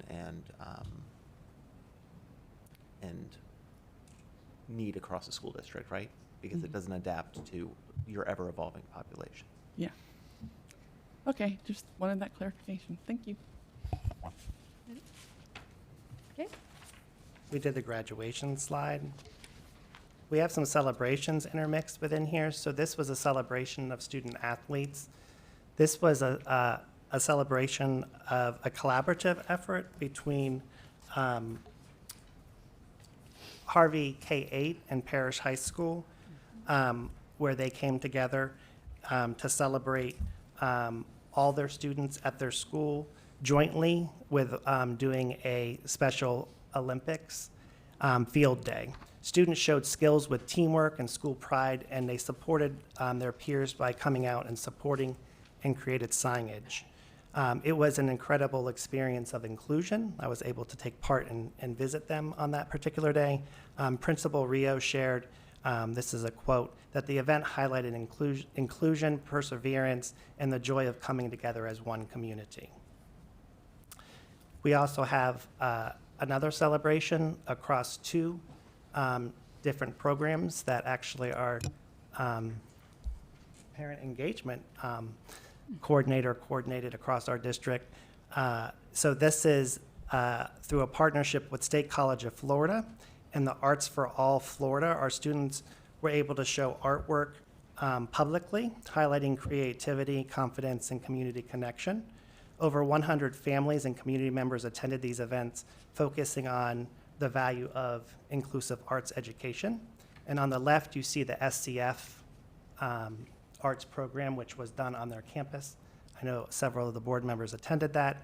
And on the right was the Arts for All Florida, which brings and brought in a local artist that worked with students at Manatee High School, and then they showcased their art in that community after they produced the products. We also have Project Edge. Project Edge is and supports students with intellectual disabilities in a post-secondary environment, non-degree seeking, and students are able to gain hands-on experiences, earning industry certifications and transitioning successfully into employment and technical colleges pathways, and this is held on the MTC campus, and it's part of the transition planning through their individual education IEP. Family and community engagement is one of the things that our department has truly tried to focus in on to build stronger relationships within our community. So the family partnership is foundational. Our ESC parent engagement and outreach coordinator supported over 140 families through consultation and referrals and workshops and community events. She regularly collaborates with agencies like the Kiwanis and the Department of Health and mental health partners to strengthen the network surrounding our students. Professional learning and capacity building. Our ongoing professional learning has enabled our staff to be equipped to meet the diverse needs of our student population. The training spans administrators and teachers and paraprofessionals and all the related service providers, nurses and behavior specialists, and also gifted educators, with a strong emphasis on inclusive education, behavioral support, and high-quality IEP development. Behavioral supports. Our behavioral supports is delivered through both district and school-based behavior specialists. We do contract with RBTs and BCBA services for immediate needs that students might present, and we closely collaborate with the Student Service Department as a partner in this work. We also provide extensive professional learning and professional crisis management and behavioral frameworks to ensure proactive and responsive support. Specialized programs. We support students through specialized programs, such as Access to Education, which is on the Harley Full Service campus, and also the hospital homebound services. These programs offer individual instruction for students with complex medical and behavioral and sensory needs, and environments designed for success for them. And this just highlights both of those programs with a few bullets. Financial resources and stewardship. The IDA grant are carefully stewarded to provide essential services outlined in students' individual education plans. From therapies and assistive technology to paraprofessional support and specialized staff. This year, the IDA funds exceeded $16.6 million, including roll forward funds, and we ensure that they are spent following compliance and with high quality services.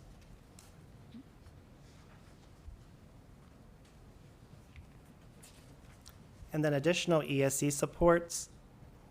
Our department also oversees nursing, gifted, identification, and Medicaid reimbursement. Last year, our school clinics logged nearly 269,000 student visits. Medicaid reimbursement supports sustainability, while gifted services currently serve over 1,600 students district-wide.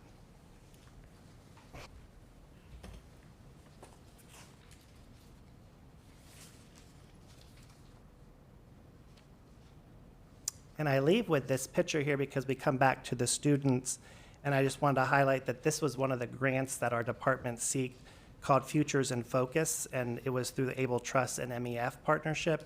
And we were able to work across all of our high schools to collect up students to give them an experience from SCF to MTC, LECOM, and MSTV, where they took field trips to get career experiences so they could have a taste of pursuing one of those particular industries post-secondary. And our vision is simple. It's to be a champion for every learner, and our mission is to be exceptional for students, schools, and parents. And it's grounded in really communication and collaboration, and then also problem solving. And I just want to thank the board for their support of all of our exceptional students. Okay. And we do have a board member lit up. Hi again. So with regards to the, on slide 15, you had the IDEA grant, was the federal funds. Is that a fiscal year roll around? Starts July 1st? It is. So it goes to fiscal year. So it goes and releases in July for us to write the next year's grant. Are there any indications with everything that funding is still going to be secured in the future? I anticipate that. Yes, ma'am. We're seeing at the federal level, it's federal grant level funding for IDEA. Oh, awesome. Thank you. Mr. Kennedy? Yeah, Ms. Felton, to your question there, I think we've made it through the worst, so let's keep our fingers crossed. I just have two quick questions, and Josh, I'm back on page 14 and 15. I just want to touch back on the alternative assessment piece that we talked about earlier. That alternate assessment that we have to keep below 1%, that applies just to students who are part of the Access program? That's specific to Access? Correct. Okay. So, yeah, I mean, I think the general public would understand a student who has I'm not sure what the correct language is, a profound disability. Is that fair to say? Yes. Can't be expected to take the Algebra 1, EOC or something like that. So that's the kind of alternative assessment we're talking about. Correct. And just to interject, Mr. Kennedy, No, I'm sure, of sorry. course. I just want to, we use a number of confusing terms that are often very similar to each other. We have Access the program, and then we have Access points. And so I just want to clarify that a student could be on the alternative assessment without being at the Access Center program. Yeah, okay, thank you. No, But it's that also did called clarify Access for me. curriculum, so they would be on alternative curriculum. Okay, gotcha. No, thank you for that clarification. And then secondly, on page 15, right down at the bottom, it says money, IDEA money is set aside for charters and for private schools. I'm just curious, what's the accountability mechanism there for if we're dispersing funds to other schools? What do they have to report back to us or to the feds to prove they're using it the way they should? So it's a little different for both. So charter schools would fall within our grant guidelines, and they would have to purchase services or items that we outline within our grant for our district. They receive the funds for FTE that they have on their campus for students with disabilities. And then the proportionate share is for private schools. So we have to keep tabs and keep records of who we evaluate through private schools. And then we create a formula that we follow for the district, and then that proportion has to be set aside to be spent within the private schools. Oh, interesting. So our team is kind of that student's first, I don't want to say access point. I don't want to throw the word access in again. We're the first point of contact for the student, and I don't want to say the first, but if they're going to access IDEA money, they have to come through the district and then go to their The district actually has school? to reach out to all the private schools, and we do that several times a year. And we provide them with a list of things that we could provide at their private school, or services that students could access at their private school, and then we would spend that money out of that line on the grant. Okay. Thank you. That's much more clear for me now. Thanks. And I appreciate your patience. You guys have been waiting a long time. So, thank you. Mr. Choate? Madam Chair. Charlie, you just answered. I had a couple of questions, but Charlie just asked them, so appreciate that. To Mr. Bennett, and also to this also goes to Dr. Breslin. You were part of the kind of revamping of the ESC system when I came in 2021 and first came on the board. ESC was somewhat of a mess, to be quite honest with you.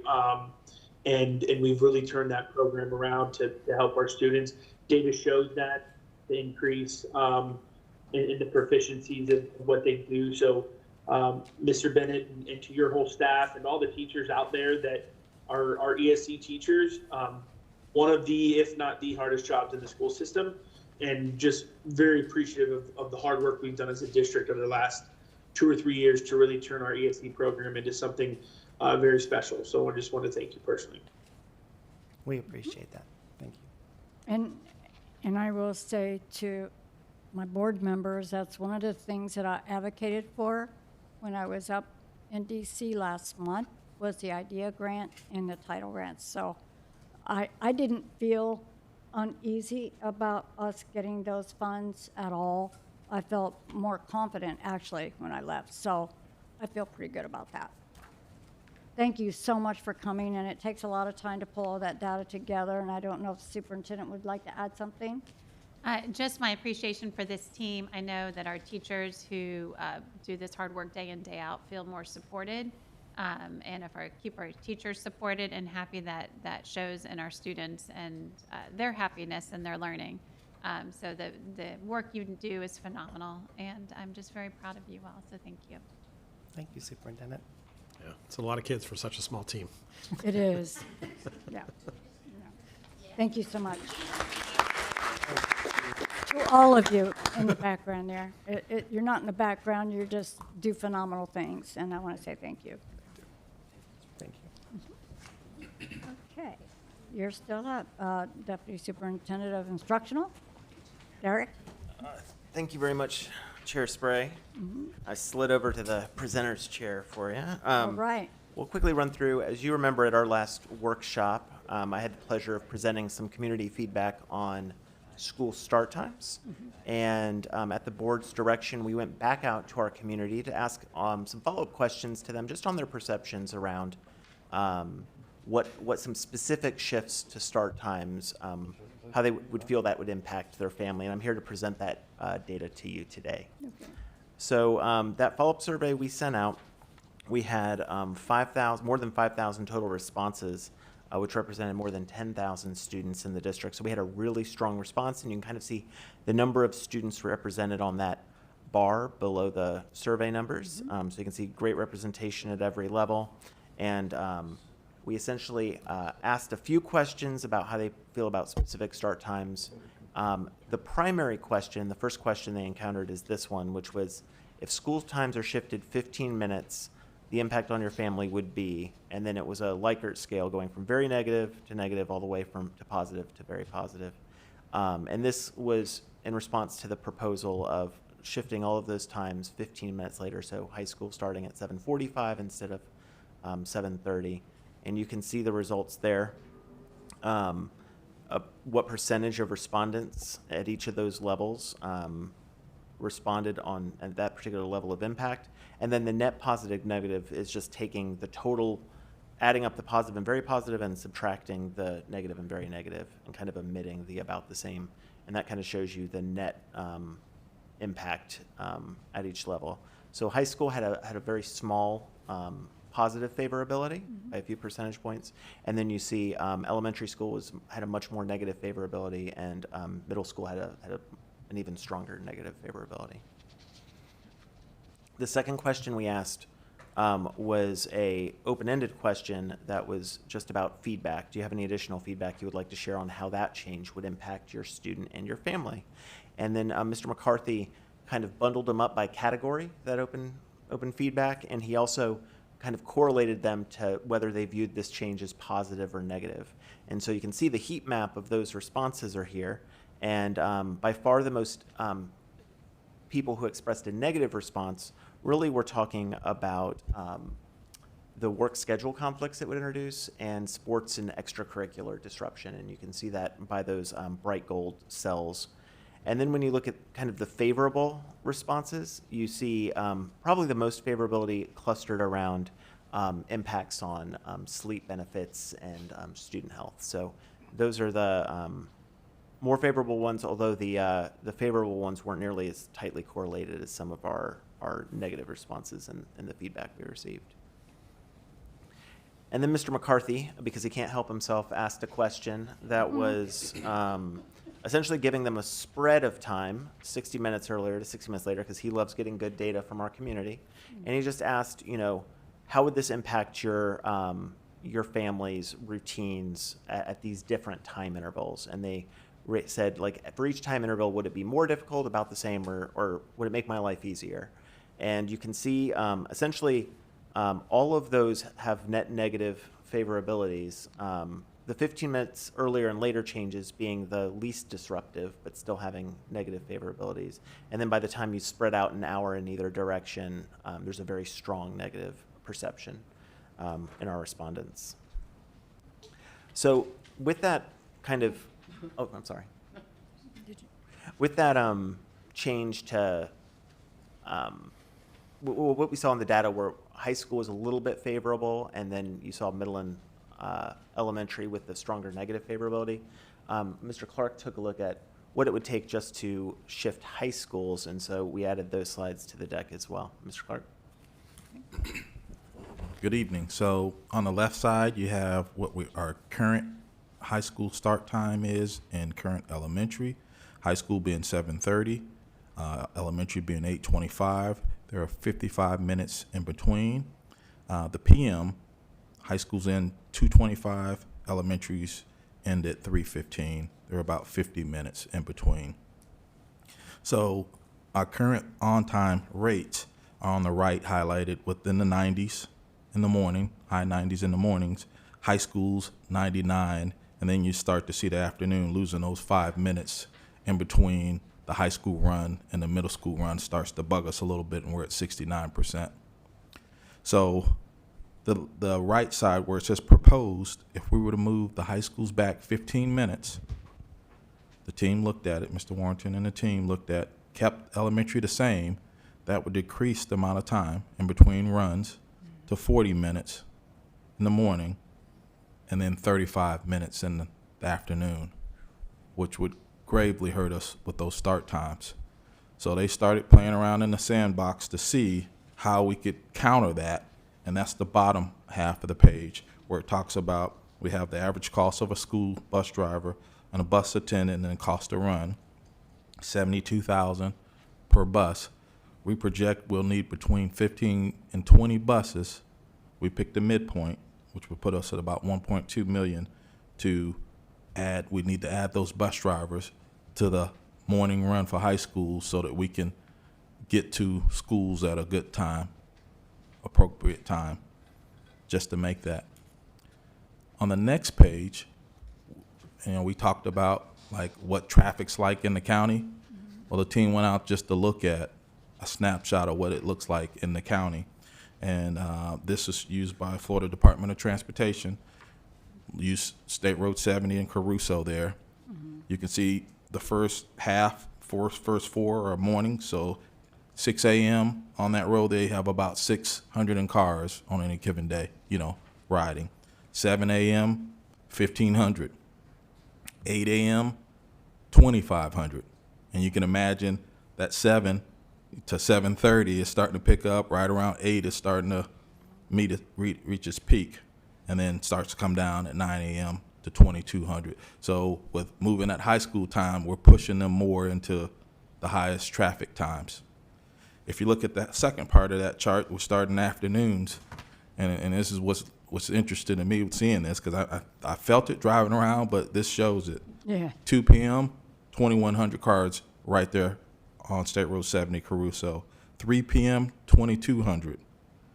4 p.m., 23, and then 5 p.m., you're getting 2,300 cars over, 2,359. So we'd be pushing more of our vehicles into that traffic, high traffic times, most congested times of the day, which would impact our on-time performances.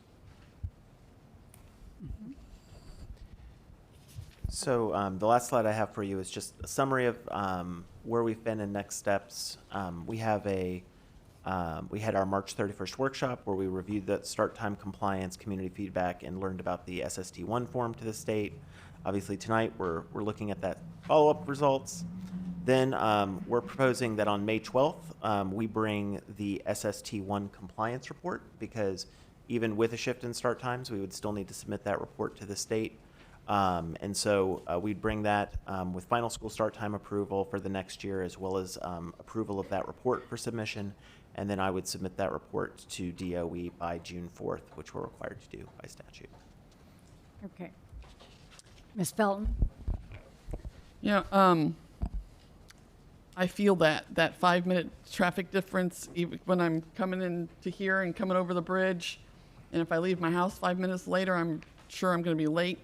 And those impacts, but it also just occurred to me right now, the impacts that this can have on our nonprofit organizations, our daycares, before and morning care businesses. As you know, I'm on the CSAB, and I was reading grants right before this meeting started, and I thought about all of those providers that I'm helping to finance through funding, and how this will impact their ability to go pick up kids before and after care situations, for parents to get their kids to and from those events or those needs as well.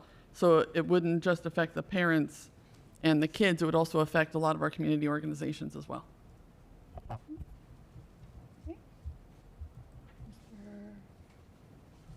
Mr. Clayton, you okay? No, I just clicked. Oh, go ahead. Mr. Clark, good evening. Can we go to page 6 on the presentation, please?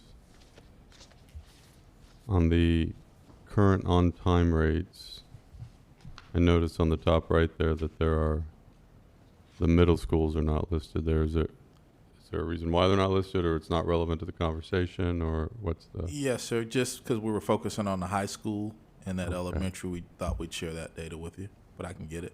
I'd be curious to know. And so would pushing it, are we then saying that we wouldn't change the middle school times at all? We're just going to try, if we were to do something like this, we would just compress between high school and elementary? I think the ask was to look at pushing the high schools back. That's what I got from the last meeting, push the high schools back 15 minutes and leave everything else the same. Okay. Correct. In looking at the only area that our community seemed to want to move was possibly, not even a strong possibility, but maybe high school. Mm-hmm. And so we looked at, if we just touched high school, what would that cost to be? To be clear, our recommendation from the team is to leave as is, but certainly we'll follow the direction of the board. Okay. Well, I know that Mr. Kennedy you have some strong feelings about this, and in some ways I'd like to support the health and well-being of our high school students, but for me at least, and I've discussed this with the team too, it's just, what you said, Ms. Felton, also is an interesting point that I really hadn't thought of. There's so many variables that go into this right now that just, I'm not going to be able to support changing the time. I mean, there's not a strong community push to do it. We spent, before you got on the board last year, Mr. Kennedy, but when I got on, the first 2 years, we really worked hard to get our on-time rates to come up. They were down in the 60s, and there were kids, there were hundreds of middle school students and elementary students arriving at school late on a daily basis. And so we finally got that fixed, and I just don't see enough of a push to want to do this to jeopardize the real progress that we've made here, where, we're getting above 90% of our kids on time to the schools. So when I look at it all in balance, I mean, it's not a bad idea. Obviously, I can remember getting up for high school and going, oh man, I got to go to school, but I survived, and I'm here, and you're here, and I think overall I'm just not going to be able to support it. But sure. But thank you. Yep. Mr. Kennedy? My turn. I'll be brief. To be clear, from the beginning, I said I don't want this to add any expense, and if we're going to do it, everything has to move 15 minutes. We can't just move high school. Everything has to move 15 minutes. So, Mr. Tatum, I agree. It looks like the community is not ready for it, but Personally, I think sometimes you have to drag the community kicking and screaming into the future. Send me all the hate mail now. But if this community is not ready and this board is not ready, then I can accept that and I can move on. I just will, before we put this thing to bed, I do want to remind everybody that hundreds of school districts around the country have implemented this successfully for the benefit of students. And the that positivity you see in the high school responses shows that even high schoolers themselves are beginning to wake up to this issue. Oh, bad pun. Where's Jamie? I got a pun in. A pun for her. But they are waking up to this issue. So I can recognize reality. I see where we are. We're not ready for it. That's unfortunate because I don't think 15 minutes, starting high school 15 minutes later, is really going to affect anybody's job or anybody's practice or all the other things that people come up with when you talk about moving school start times. And I'll live to fight another day, but this is not the day. So thank you, Madam Chair. Mr. Choate. I wanted to say, I knew Mr. King was going to get in there, and I know you've been fighting for this for a long time and talking about the statistics of this for a long time. But I'm with Mr. Tatum. I don't see a community outcry for this. I wouldn't be opposed to moving high school back if it didn't affect everything else, but clearly it's going to affect everything else. So I would not be in favor of doing anything with the times. I think this shows what our data shows, and I want to say thank you very much to the staff for putting this together, because this shows not only our community, but I think the outcry as a state several years ago, the legislature said, hey, we're going to change times, and there was a major outcry, and that's why they're now giving us kind of the glitch bill, so to speak, of hey, you can opt out of this for certain reasons. And I think clearly the reasons we're going to be able to propose, and I talked about this in the workshop, is making sure those reasons were correct, and I think they absolutely are. Not only the cost of it, but the amount of buses that would be on the roads at those times shows, and then obviously the community is not necessarily behind this. But Charlie, I appreciate you bringing it up. I appreciate you. I enjoyed it going out in the public to see what they thought about it. But I agree. I don't think it's done. And I'm kind of in line with about everybody else. I just don't think it's the right timing. And, and a lot of other districts and even within our state have changed their start times. I don't think they have the geographical challenges that we have. That's fair. We are growing so fast. I mean, and this is based on current data of a very popular intersection. If you went farther east in a year, it's even going to be more impactful on getting the turnaround time over. So to me, it's more about that balance, and I just don't think we're there to do that. I think we're just right at that sweet spot for our district. That's where I feel. So. Well, I appreciate the board's feedback. Thank you very much. We will prepare the report after your feedback and have that ready for the May 12th meeting. Thank you. Thank you so much, and to Evan McCarthy. I know he loves dissecting data. That's what I call it, dissecting data. Okay. On to item number 11. We are on to the consent items. Superintendent.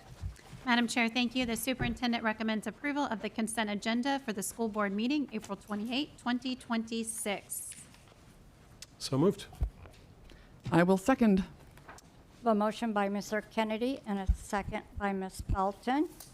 Any conversations from the board? Obviously, we had our chance to review everything. I'm a yes. Yes. Okay, so we're ready to vote. Mm-hmm. Sorry, my second was very delayed. It's all right. That's why we have to kind of slow the gas pedal down a little bit. There we go. And that passes 5-0. Thank you so much for that. I don't think we have any other for public comment. New business, we have none. We are on to item number 14. Superintendent. Yes, ma'am. 14.1. The superintendent recommends approval of the new job description and position of specialist gifted teacher on assignment. So moved. I'll second. A motion by Mr. Kennedy, a second by Ms. Felton. And Mrs. Spray, I'm happy to add any additional information if needed. This position is offset by a different position reduction, but to better support our programming for gifted students. Awesome. Okay, I don't see any speakers, so we will move on to the vote. Oh, I did. I'm sorry. I didn't have a motion. Okay, I'm a yes. okay, thank you. And that item passes 5-0. Item number 14.2, Superintendent. The superintendent recommends approval of a new job description and position of student recruiter for Manatee Technical College to be funded from workforce funding. So moved. And I'll second. Motion by Mr. Kennedy, a second by Ms. Felton. And Madam Chair, this is a current position that connects Manatee Technical College with our high school programming. Is currently funded by an outside source, and so we're looking to make it a permanent position to support our students. Okay. And we're ready for the vote.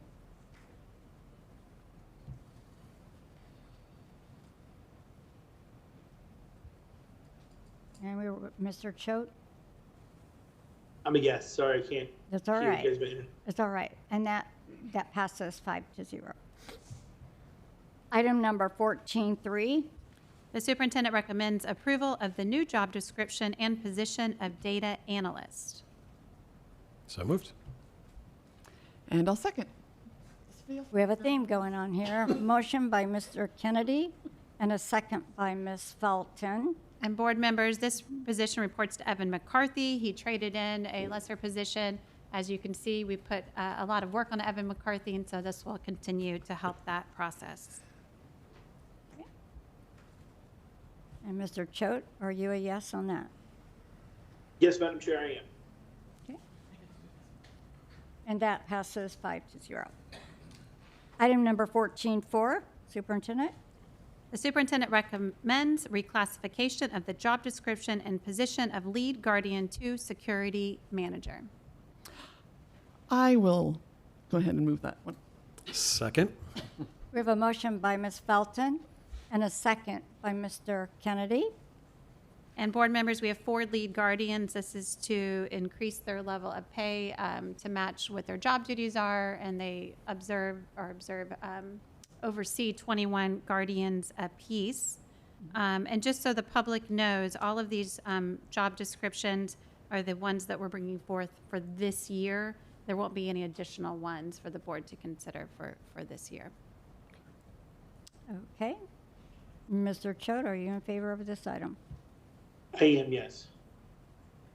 Okay. And that passes 5-0. Item number 14.5, Superintendent. The superintendent recommends reclassification of the job description and position of Human Resources Specialist 1. I will move. Second. Motion by Ms. Felton, a second by Mr. Kennedy.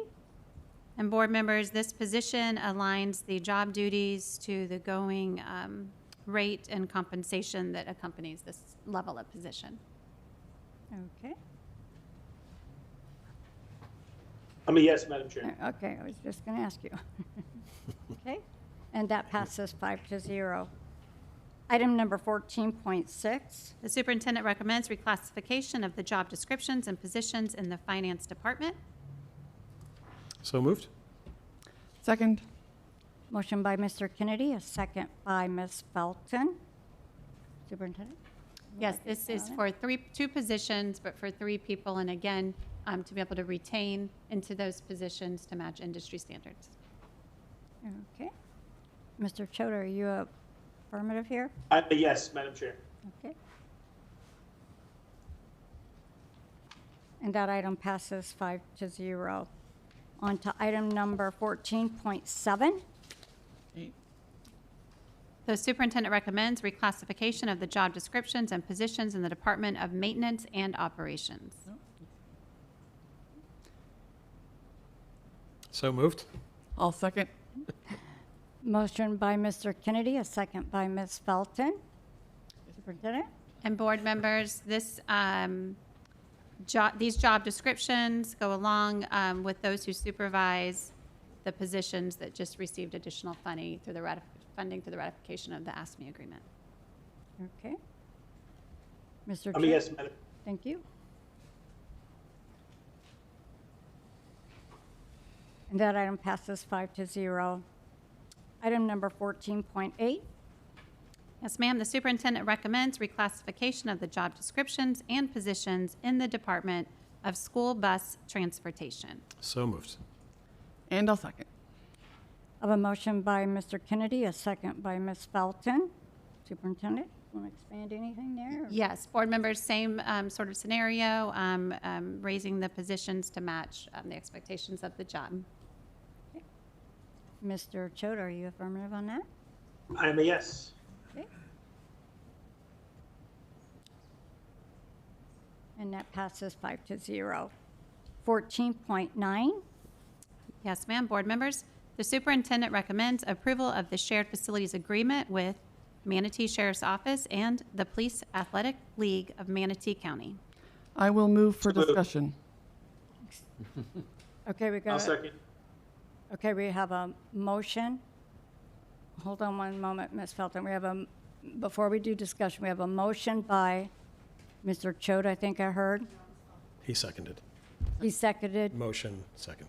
You did a motion for discussion. Okay, and he seconded. All right. All right. Okay. If you want to expand on that one. Yes, so board members, you have in front of you an agreement between the school district and our PAL with the Manatee Sheriff's Office. This is after a workshop that we had earlier in the year where we discussed the growing development of what's happening with City Walk and then with the planned expansion of the PAL program located near Rogers Garden Elementary. Our desire as a school district is to work alongside our city, our county, our sheriff's office, our PAL, to support not only students from Rogers, but all students in our community. We have plans to do early learning programming. If you recall, heard from Dr. Halpin and her plans to continue to support and grow SOAR 4 initiatives with early literacy interventions and working with families. We have plans for adult education programming. And we also have plans to do mentoring support and other programming to support CTE programs. Principal of Rogers spoke as well, if you recall, at the board workshop, and plans to use the facility with their students and that partnership that already exists through the Sheriff's Office and Rogers Garden Elementary. Long story short, we know that we're not going to get the job done in moving instruction the way we want to move it by only working between the hours of the school day. This offers us as a school district to be able to have access to our families in an environment that is safe and inviting, and we can work with them on skills to help support student literacy. I think if we're truly going to move the numbers, this is the way to do it. We can't operate alone. We have to operate within the community to be able to move the numbers the way we want them to move. Board members, before I get to Ms. Felton, this is a contract I've been dealing with for a while. Since we had the workshop, it's been one of those things that's been in the back of my mind. And I've worked closely with Mr. Dye in getting this contract together and supporting our community. To me, like the superintendent said, it takes an army to do this. It takes the whole county. And this will be a huge benefit to that community itself. And having not only the SOAR 4, but even CTE and even MTC could come in sometimes to do programming, GED. That's what I see in this space that we'll have. So I'm truly supporting this effort. Ms. Felton? Okay, so brace yourselves. First, let me start with saying I truly support this effort as well. I'm not opposed to this in any way. I have some concerns about the language of the contract that I would like to address to the board and gentlemen hanging out in the back of the room. If any of you want to jump in, you are welcome to do so. If we can start with the first page, I'm just going to kind of bullet point down it, and then we can discuss, Okay. if that's all right with everyone. To begin with, when you look at the assorted whereases on the first page, and you get to the second whereas, PAL is constructing a recreational and educational facility, PAL facility. I'm going to skip the address. For purposes of providing sports programs, character development, social support, and enhancing, et cetera, et cetera. This is for the purposes of providing. Now, I feel like some of the language in here is not very precise. And while I know everybody in this room has very good intentions, this contract is good for 50 years. And the people in this room won't be sitting in this room in 50 years. So I want to make sure that as we go forward, what we have in this contract can't be disputed later on by anybody sitting up here or sitting over there, so that we are all on the same page and so that everything is very clear and we won't have issues later on. So in looking at this, for the purposes of rather that something stating along the lines of it will provide sports programs, character development, et cetera. If any of you need a copy of the contract, if you want to look at it. Does anybody else have a spare copy we can send to the gentleman? Colonel Costello, feel free to come on up.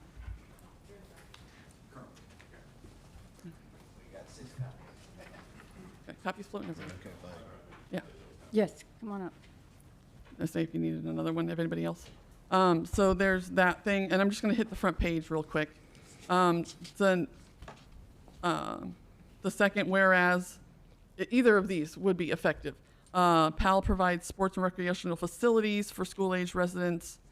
So the facilities is also the building, because the facility is a physical structure, or the amenities within the structure, such as laundry facilities, are available. So stating that it's going to provide facilities for the purposes of, but it doesn't say that they're going to provide the programming in either of these whereases.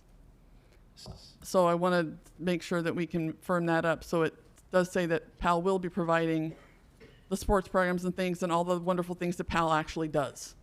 Okay. So I'd like to see that possibly included or Mrs. clarified. Mrs. Felton, for clarification, the whereas providing programs, character development, social support, if it's contained in that, does that satisfy and not require the need to say it in the next whereas? Yes, I was just saying either one. Okay. Either location. And so you're suggesting that we just say, instead of purposes of providing, it will provide? Correct.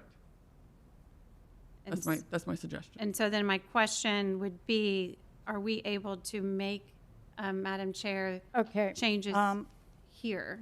I think that what she's addressing is actually down farther in another whereas. It's the 1, 2, 3, 4, fifth one that says will provide valuable services and educational programming. So I think it's. You feel that it's covered there? Yes, I do feel like it's covered there. Okay. Go ahead, if you'd like to. First of all, Madam Chair, thank you for having us up here, and Dr. Breslin and Ms. Felton. Whatever language that you all agree on, we've been working on this for a long time. Yeah. We're okay with it.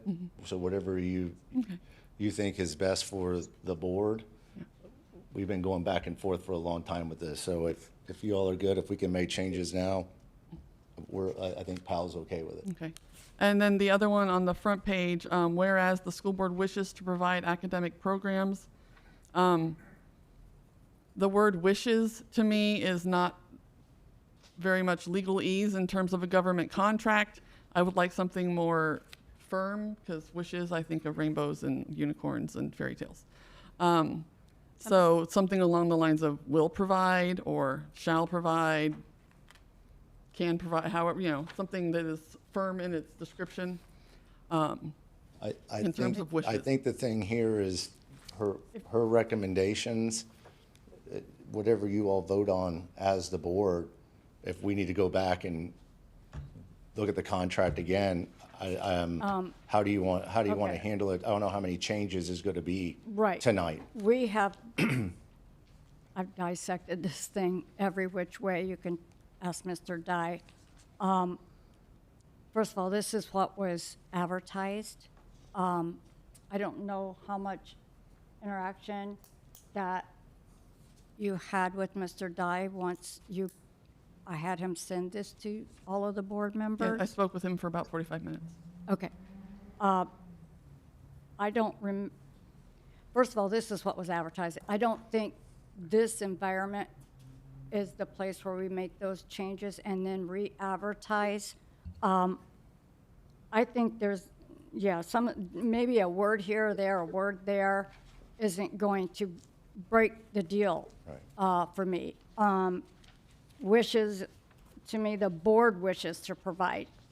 That's our basically saying we want to provide, the programs.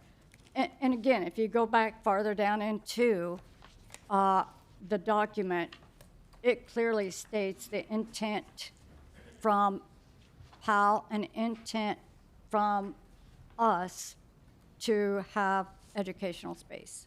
So I really hate to dissect it one word here, one word there, and have to go back to the, phase of going through it again. I think we're good. I'm good with the way it I don't know, we got other board members here, so I want to hear from them as well. If you can just highlight your word changes that you would want to wordsmith, which I think you've done. I have other questions. Right, I understand. So if we go through dissecting it here, it's going to be kind of difficult to vote on. I understand. Okay, go on. Okay. And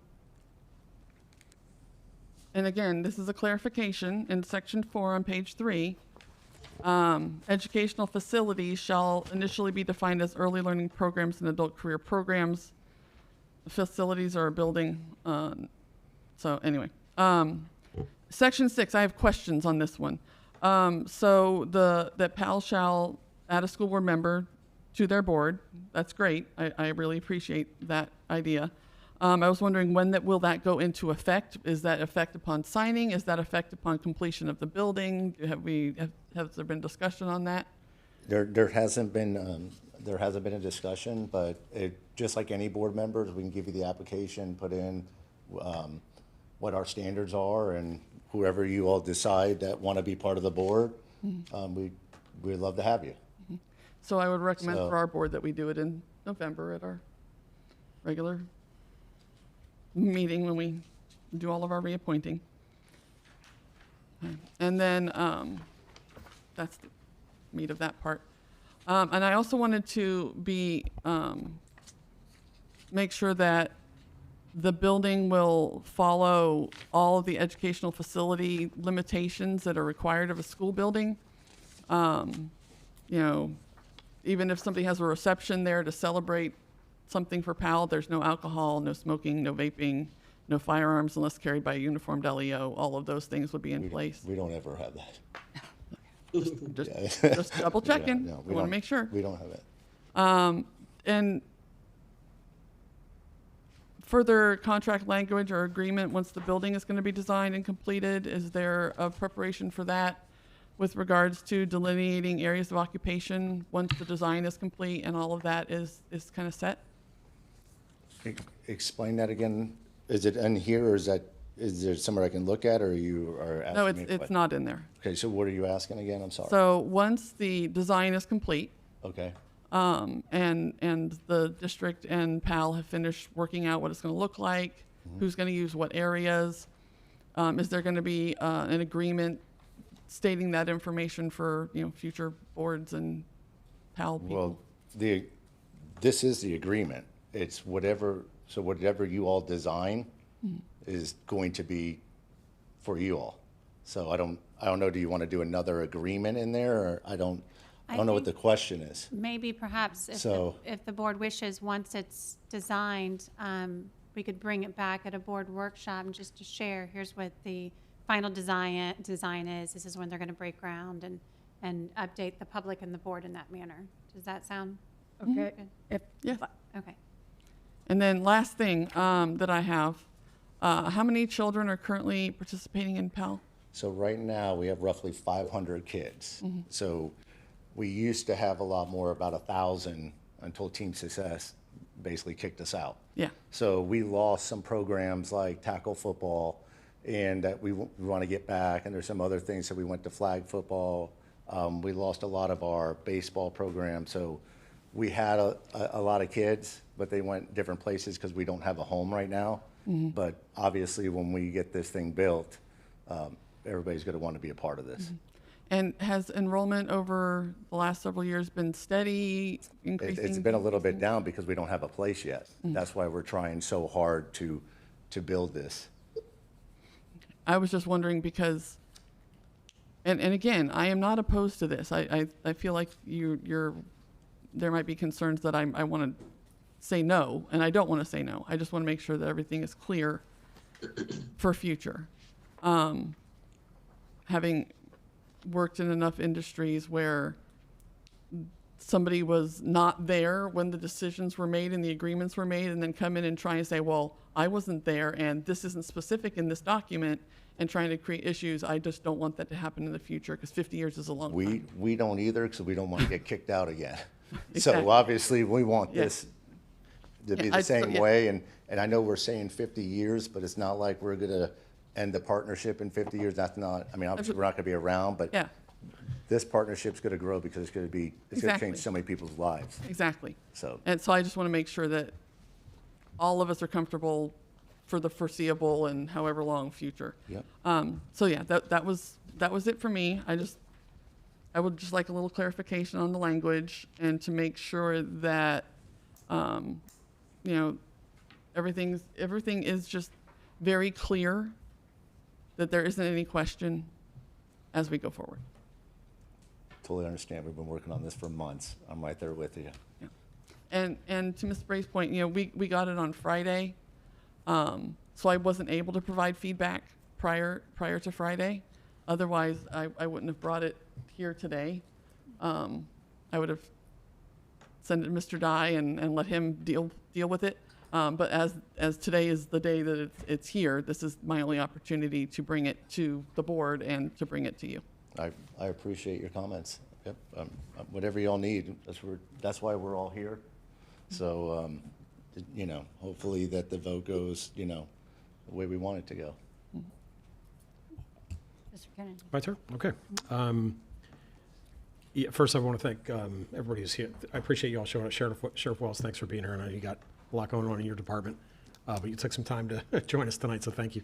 No, Heather, I think your questions are fair, and questions like that in the past might have led to what happened a couple years ago, and some of the confusion around that, and you guys got basically kicked off campus.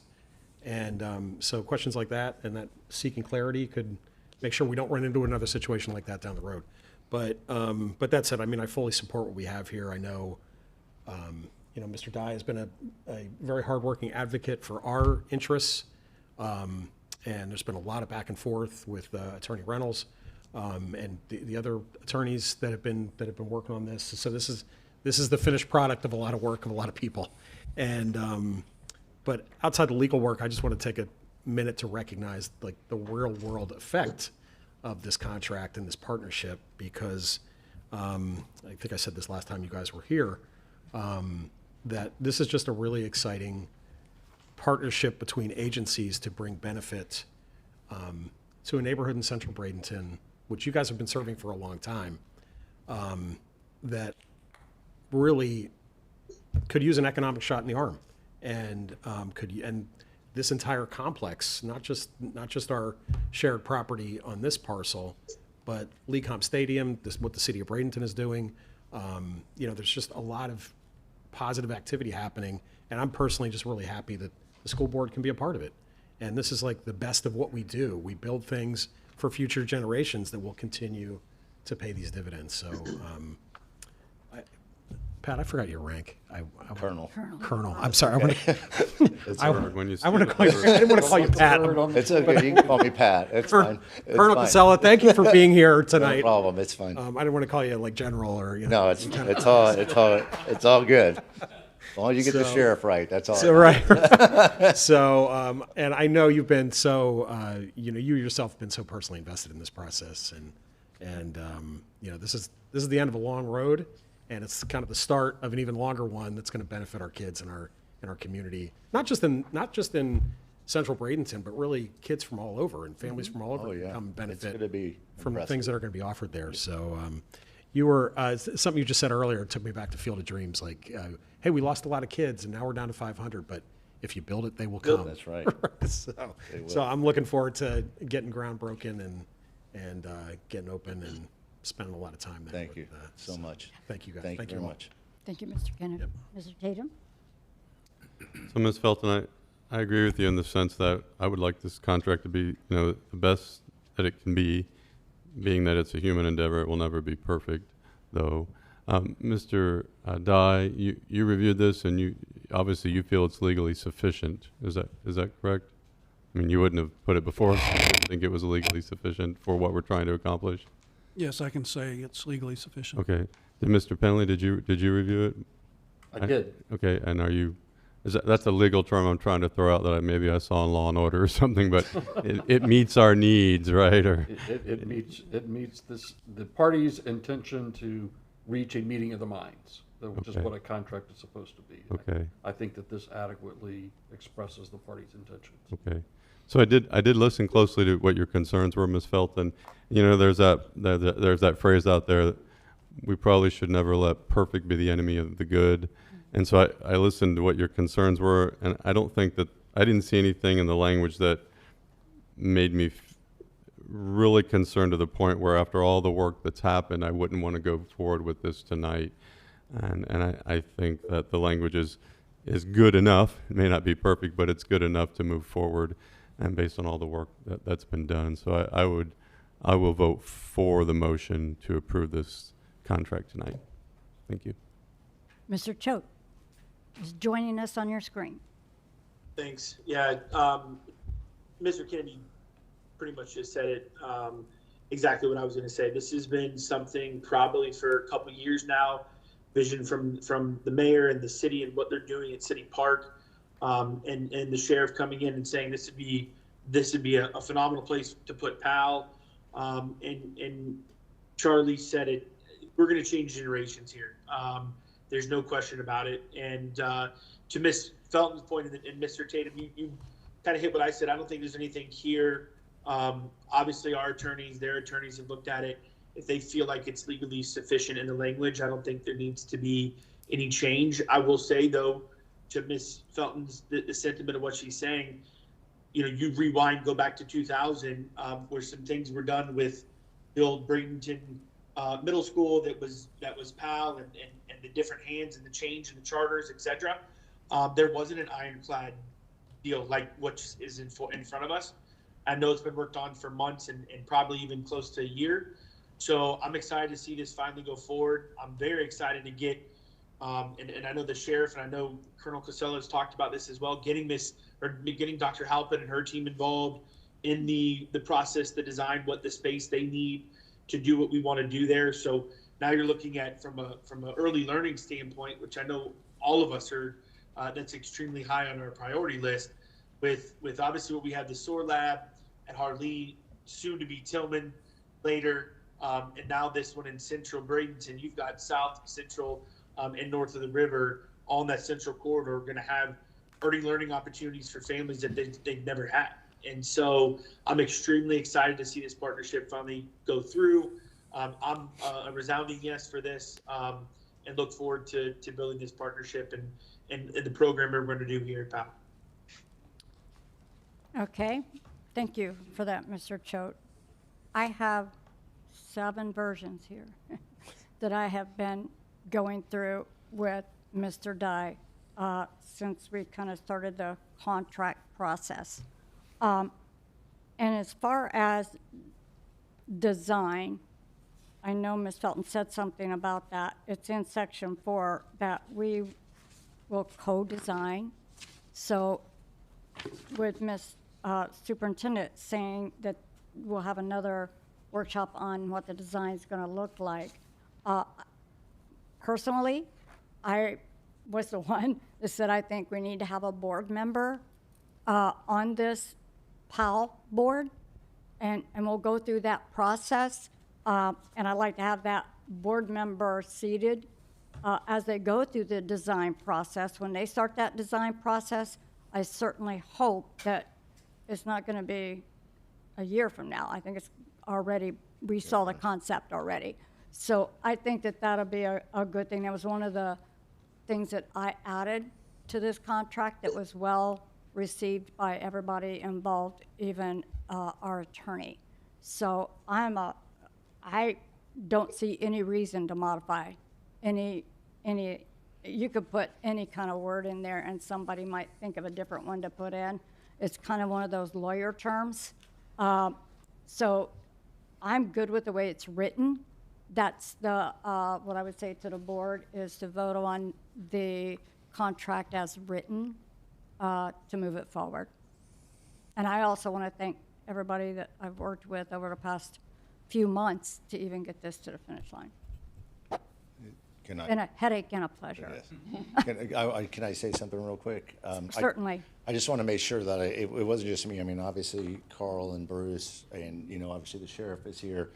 We're all a part of this, and one of the things that I want to make sure, that you all know and the public knows, like, what is the vision of PAL, right? And Bruce is the president, and what his vision and the vision of PAL is, when this is built, right?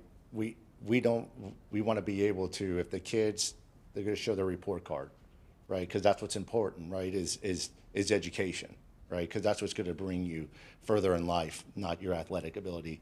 Is that the kids have good report cards, and then we're going to try to make it that they don't have to pay to play, right? So when you have those kids that are in those communities, that's what we want it to be. We want it to be free for them. So there is no hardship for any parents or anything like that. That is the vision of what we want to build. And that was always the vision with Bruce and Carl, and they give a lot of their own money now to PAL.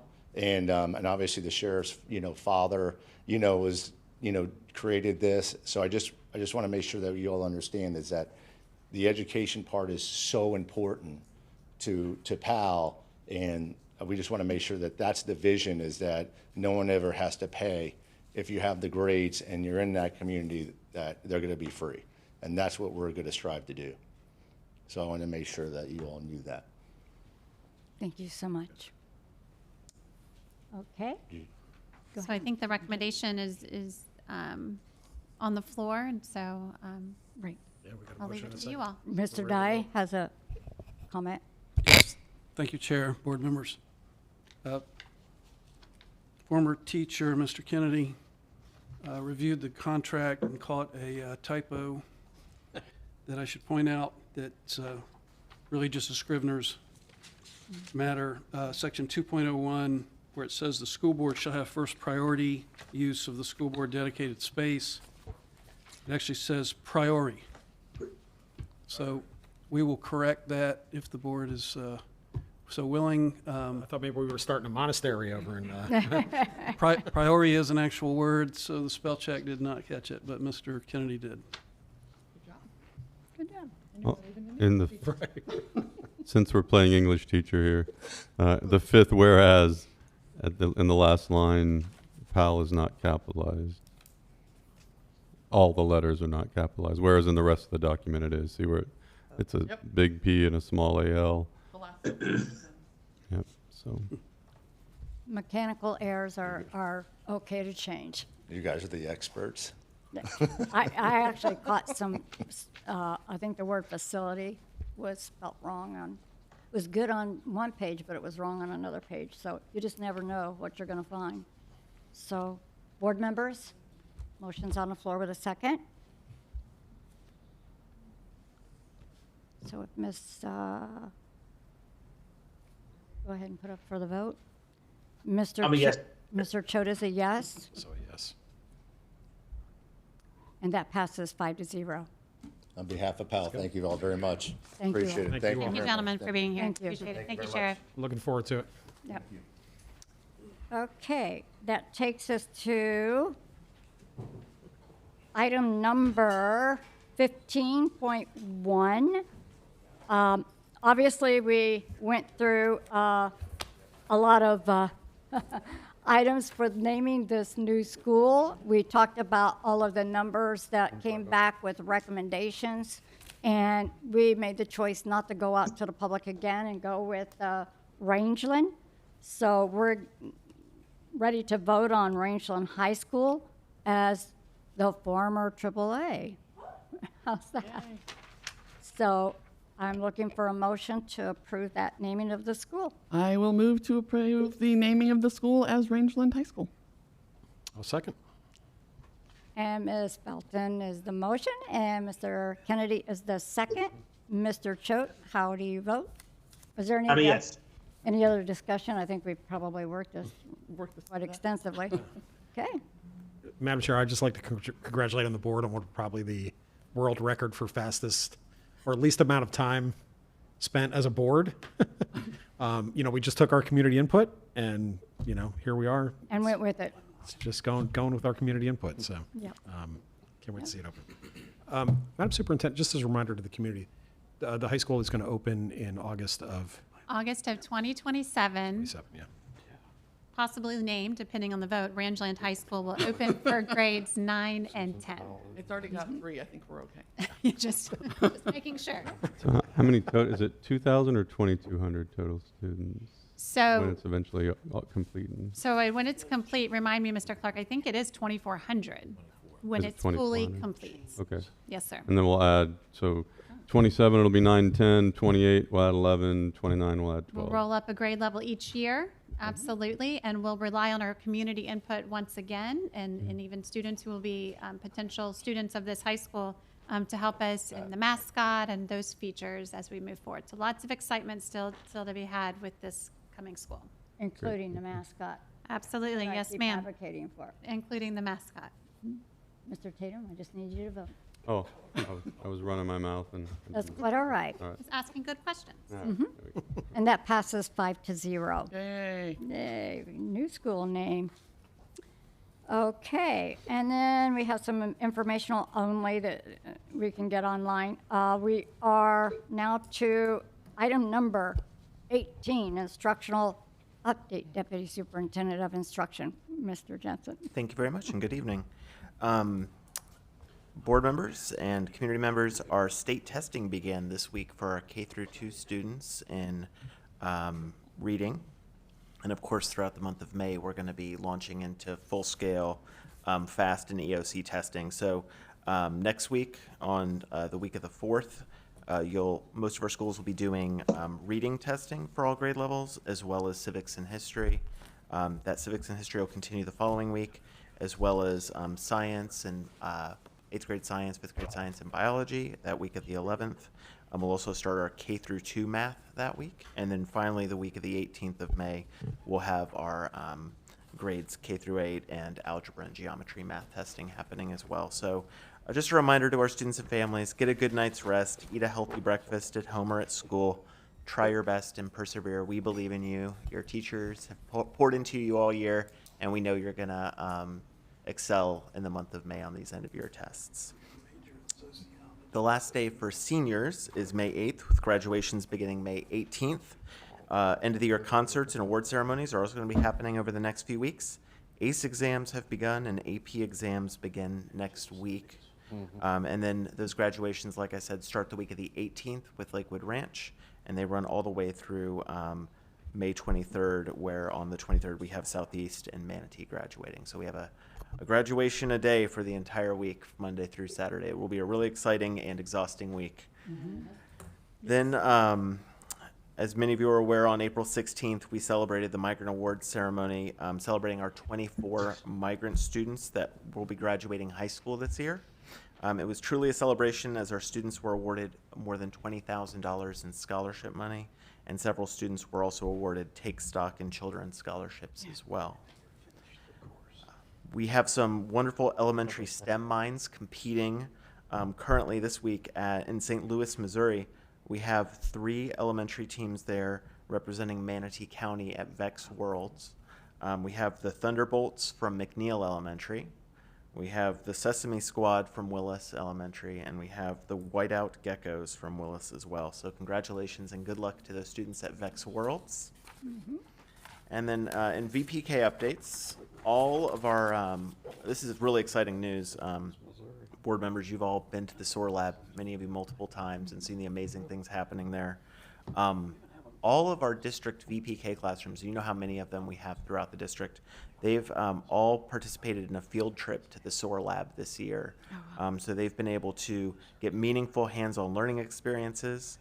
In addition, Wolf Trap teaching artists have completed a year-long residency with our VPK students. So they've integrated instruction in art and music and movement to 40 pre-K classrooms throughout the district. We really have some incredible things happening in VPK throughout the district in collaboration with the Sarasota Performing Arts Foundation. Left some phones. Summer VPK enrollment's underway. It's a rigorous full-day academic program designed to prepare children for success in kindergarten. For families that participate, students attend daily and complete 300 instructional hours over the summer to participate in that state-required VPK assessment at the end. If families are interested in participating in summer VPK, they may contact the ELFS Center. And finally, the Patterson Foundation is currently hosting the Suncoast Remake Learning Days. It's an amazing family-friendly learning festival that takes place throughout our entire community. It includes 4 counties, Charlotte, DeSoto, Manatee, and Sarasota. And it offers hundreds of engaging hands-on learning experiences for children and their families.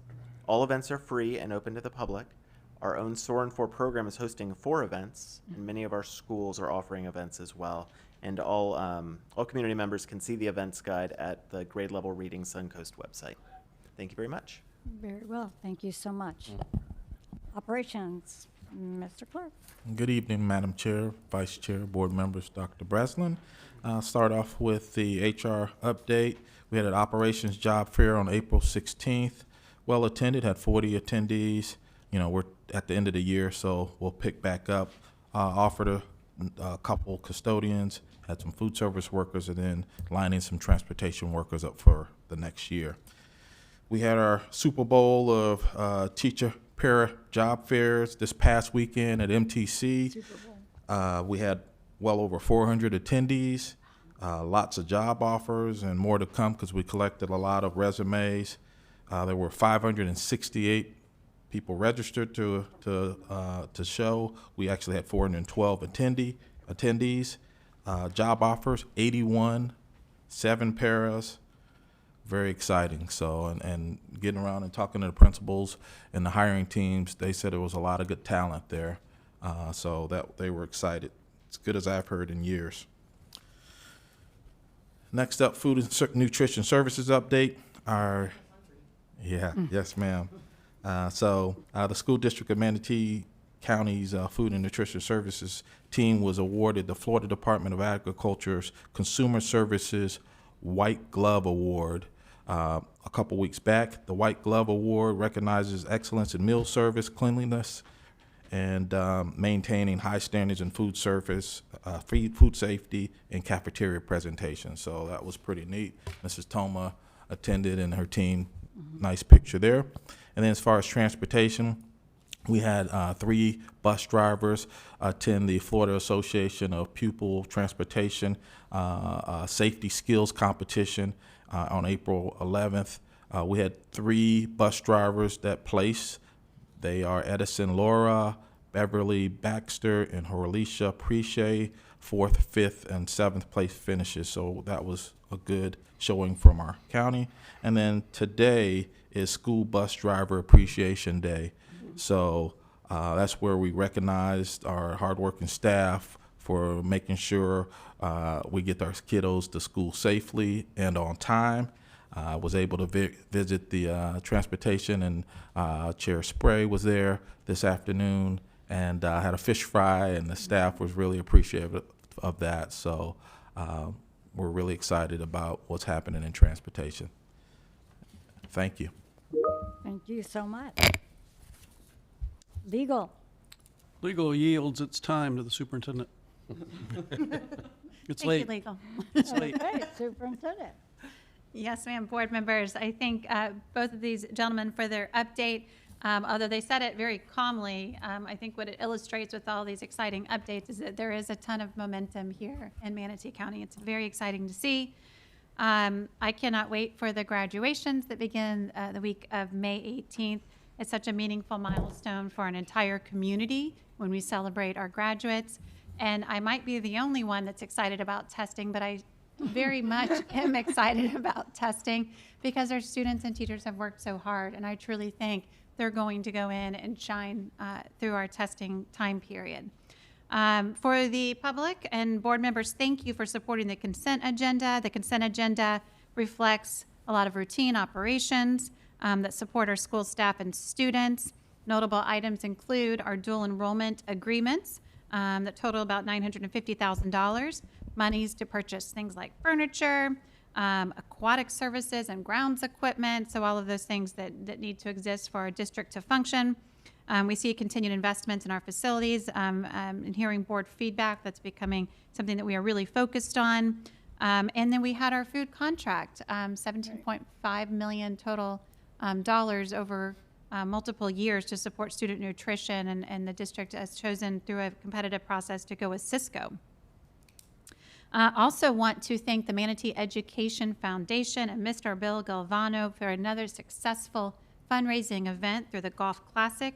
This is the 30th year that Mr. Galvano has supported, and through his endeavor and the support of MEF, over $11 million has been raised. It has gone directly back to our school district. It's wonderful, it's exciting, and it's unique. Not every county has this. So thank you to Mr. Galvano and the Manatee Education Foundation. We also hosted last week a student advisory forum. We had 5 juniors from each high school that came together and worked together to provide feedback related to our strategic plan building and overall what they see is needed in the school district of Manatee County. I was blessed to be able to facilitate that, and I thank the team for putting it all together. I just got to show up and do the fun part and work with the students. And we had some really great things that I will share collectively with the board as well as our strategic planning team to use. These students will come back in the fall for another student forum their senior year, and will continue to work to advise us as we work. And we'll be hosting a board member day as well, so you can talk to these students and hear directly from them.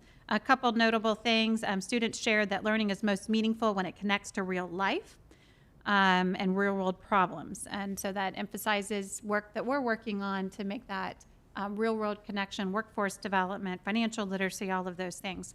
They emphasize the importance of strong relationship with teachers.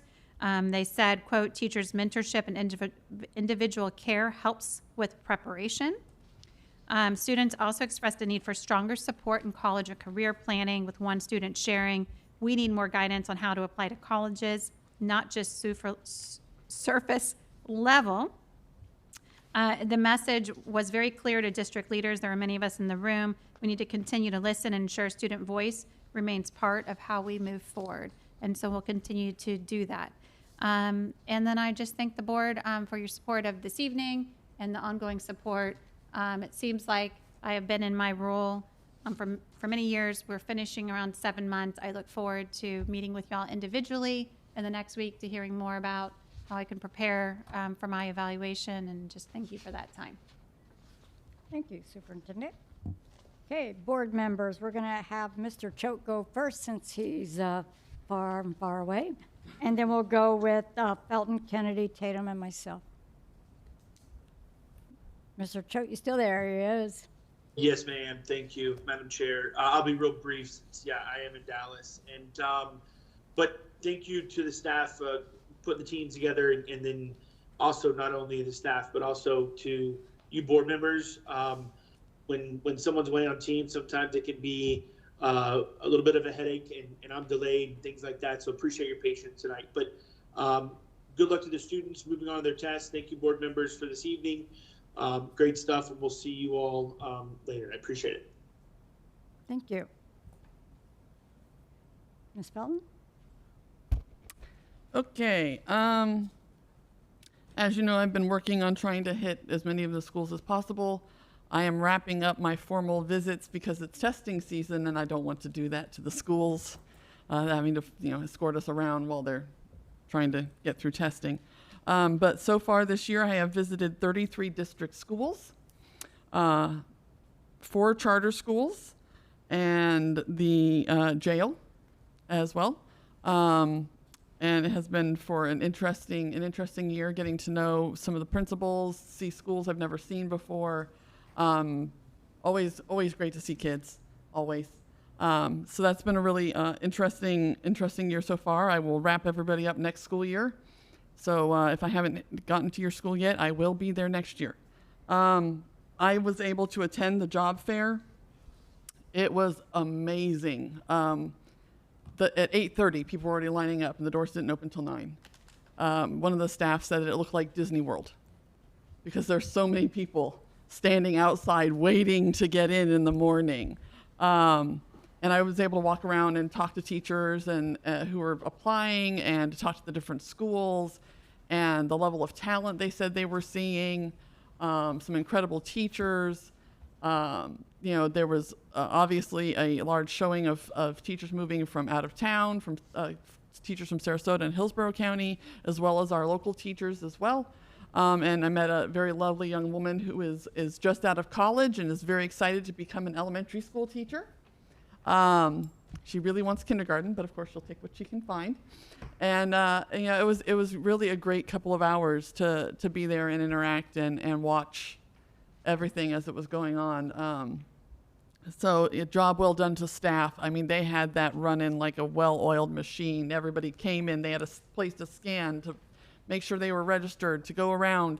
And then if you got hired, they had around the library area, a loop. So you go from station to station to station to do all of your paperwork. It's ending with, signing up for fingerprinting at the very end. It was great. Very well done. Everyone they had it swinging. You see principals running around trying to get to interviews, and it was amazing to watch. I just kind of sat on the stage and tried to stay out of their way. So that was great. I also got to see Parish Community High School's Cinderella. I got to try on the glass slipper, but it did not fit, so I am still here. I'm not being a princess in a faraway kingdom, which is kind of a bummer because sometimes I think that would be a nice job. But so that was great as well. And really, I am looking forward to the graduations. That's my favorite thing when it comes to high schools, get to see the excitement on the kids' faces. There's still a couple kids out there that I know, so I'm excited to see them cross that finish line before all the kids that I've taught or have worked with are gone. So that's it for me. Thanks. It stinks when that happens. Very well. Yep. Mr. Kennedy. All right, I'll be quick, and then I'll cede the rest of my time to Vice Chair Tatum. No, I just thought tonight was great because we started with one of our employees who's a kindergarten teacher and veteran who started us off with the Pledge of Allegiance. And then the whole way through this meeting, our focus was on our employees, Mr. Bennett and his team, Brenda and Mark from Project Heart. And, I said this before, but, coming up to the school board level, it's very easy, and it happens very quickly to lose touch with what's happening on the ground in schools. And I just have, it's nights like tonight that pull me back to remember that the success of our district is happening in our schools. I mean, don't get me wrong. What this board and this leadership team works on filters down to the employees, but on a day-to-day level, that success is on them, and this district is thriving, and so that means our employees are thriving and doing a great job, and so I just want to thank them for that, and Mr. Penley as well. Is it okay to? Oh, absolutely. I started talking. I was like, wait, this is public, right? Mr. Penley, I wish you well. Thank you, sir. And it's been a pleasure working with you. Thank you. Okay, and that's it for me, Madam Chair. So is this your last board meeting, Mr. Bennett? My last day is officially the 12th, pending board approval there, but I think your meeting will start that evening after I leave for the board meeting there. Okay. Well, thank you for your service. Thank you, sir. You're welcome. So, quick safety message. Unfortunately, we had a car run into a back of a bus today. So, I don't know what happened, but there's a good lesson there for all of us. Stay off your cell phones, right? Just watch what's in front of you. Don't hit school buses, okay? In keeping with the theme of tonight, which is doing a lot of thanks and a lot of praising for people, I do want to finish up Military Family Appreciation Month with a little event and a little presentation. So before we do this here, you know, whatever we think of what's going on overseas, there are hundreds of thousands of families that are sacrificing right now, having their loved ones over there in harm's way. So I'm going to show a little video here. It's about a 2.5-minute video, and then we'll do a little presentation after that. Two things to know, a couple things to know about the video. There's no crying in baseball, and there's no crying at school board meetings, okay? So, number one. Number two, the voice on this video is an actual Air Force spouse. And so, yeah, let's go ahead and run the video.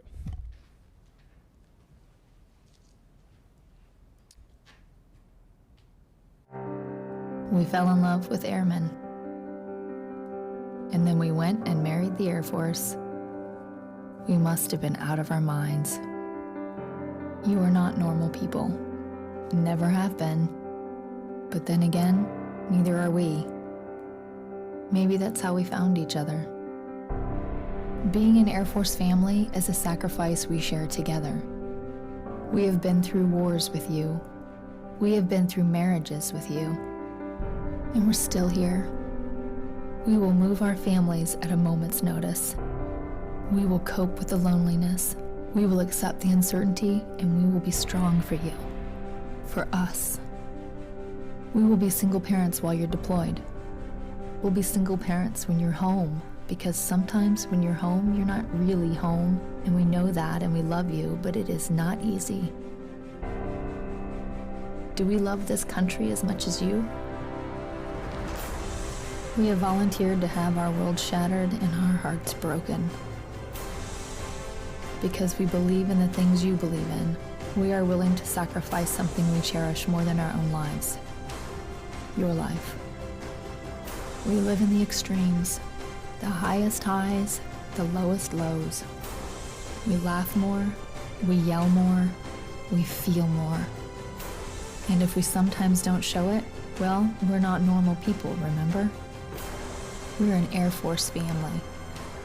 You will kiss your spouse, you will hug your children, and you will never for 1 second let your parents forget that you love them every single second of every day.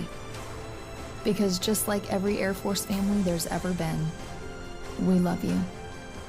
We are so proud of you, and we will do anything for you, for this country. All you have to do for us is come home. Aim high, Airman. Madam Chair, I'm going to call Ms. Cox up to the podium, please. Ms. Cox. Ms. Clark. How about you, Ms. Clark? Come up with us since you're from the Navy family. So this is a message for you as an Air Force veteran, but it's a message for every Army veteran, Navy veteran, Air Force veteran, even our first responders. Everybody whose job it is to run towards danger.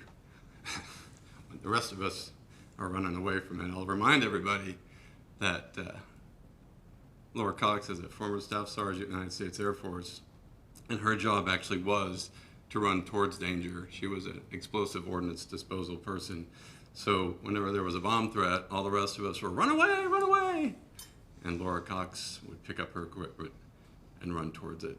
So from all of us to all of you, we love you. And we are so proud of you. And we would do anything for you and for this country. So thanks for coming home. Thanks for being a great board secretary. And keep aiming high, okay? So there's a picture I need to show.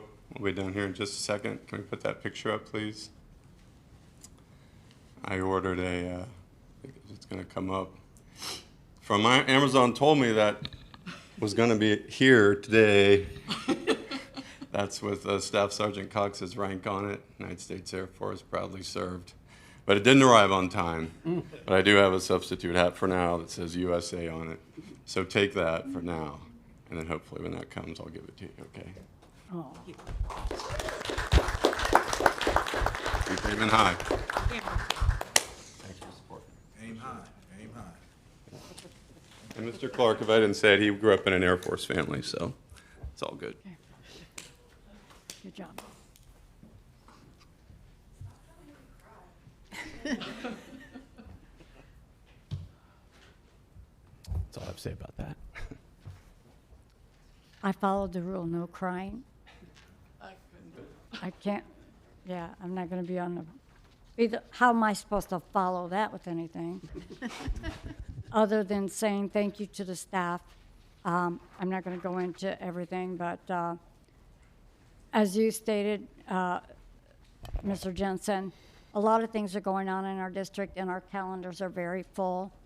And be mindful out there of who you say hello to and smile to, because you don't know what they're going through. So with that, I am going to adjourn this meeting at 8:33 p.m. Thank you, everyone. Thank you.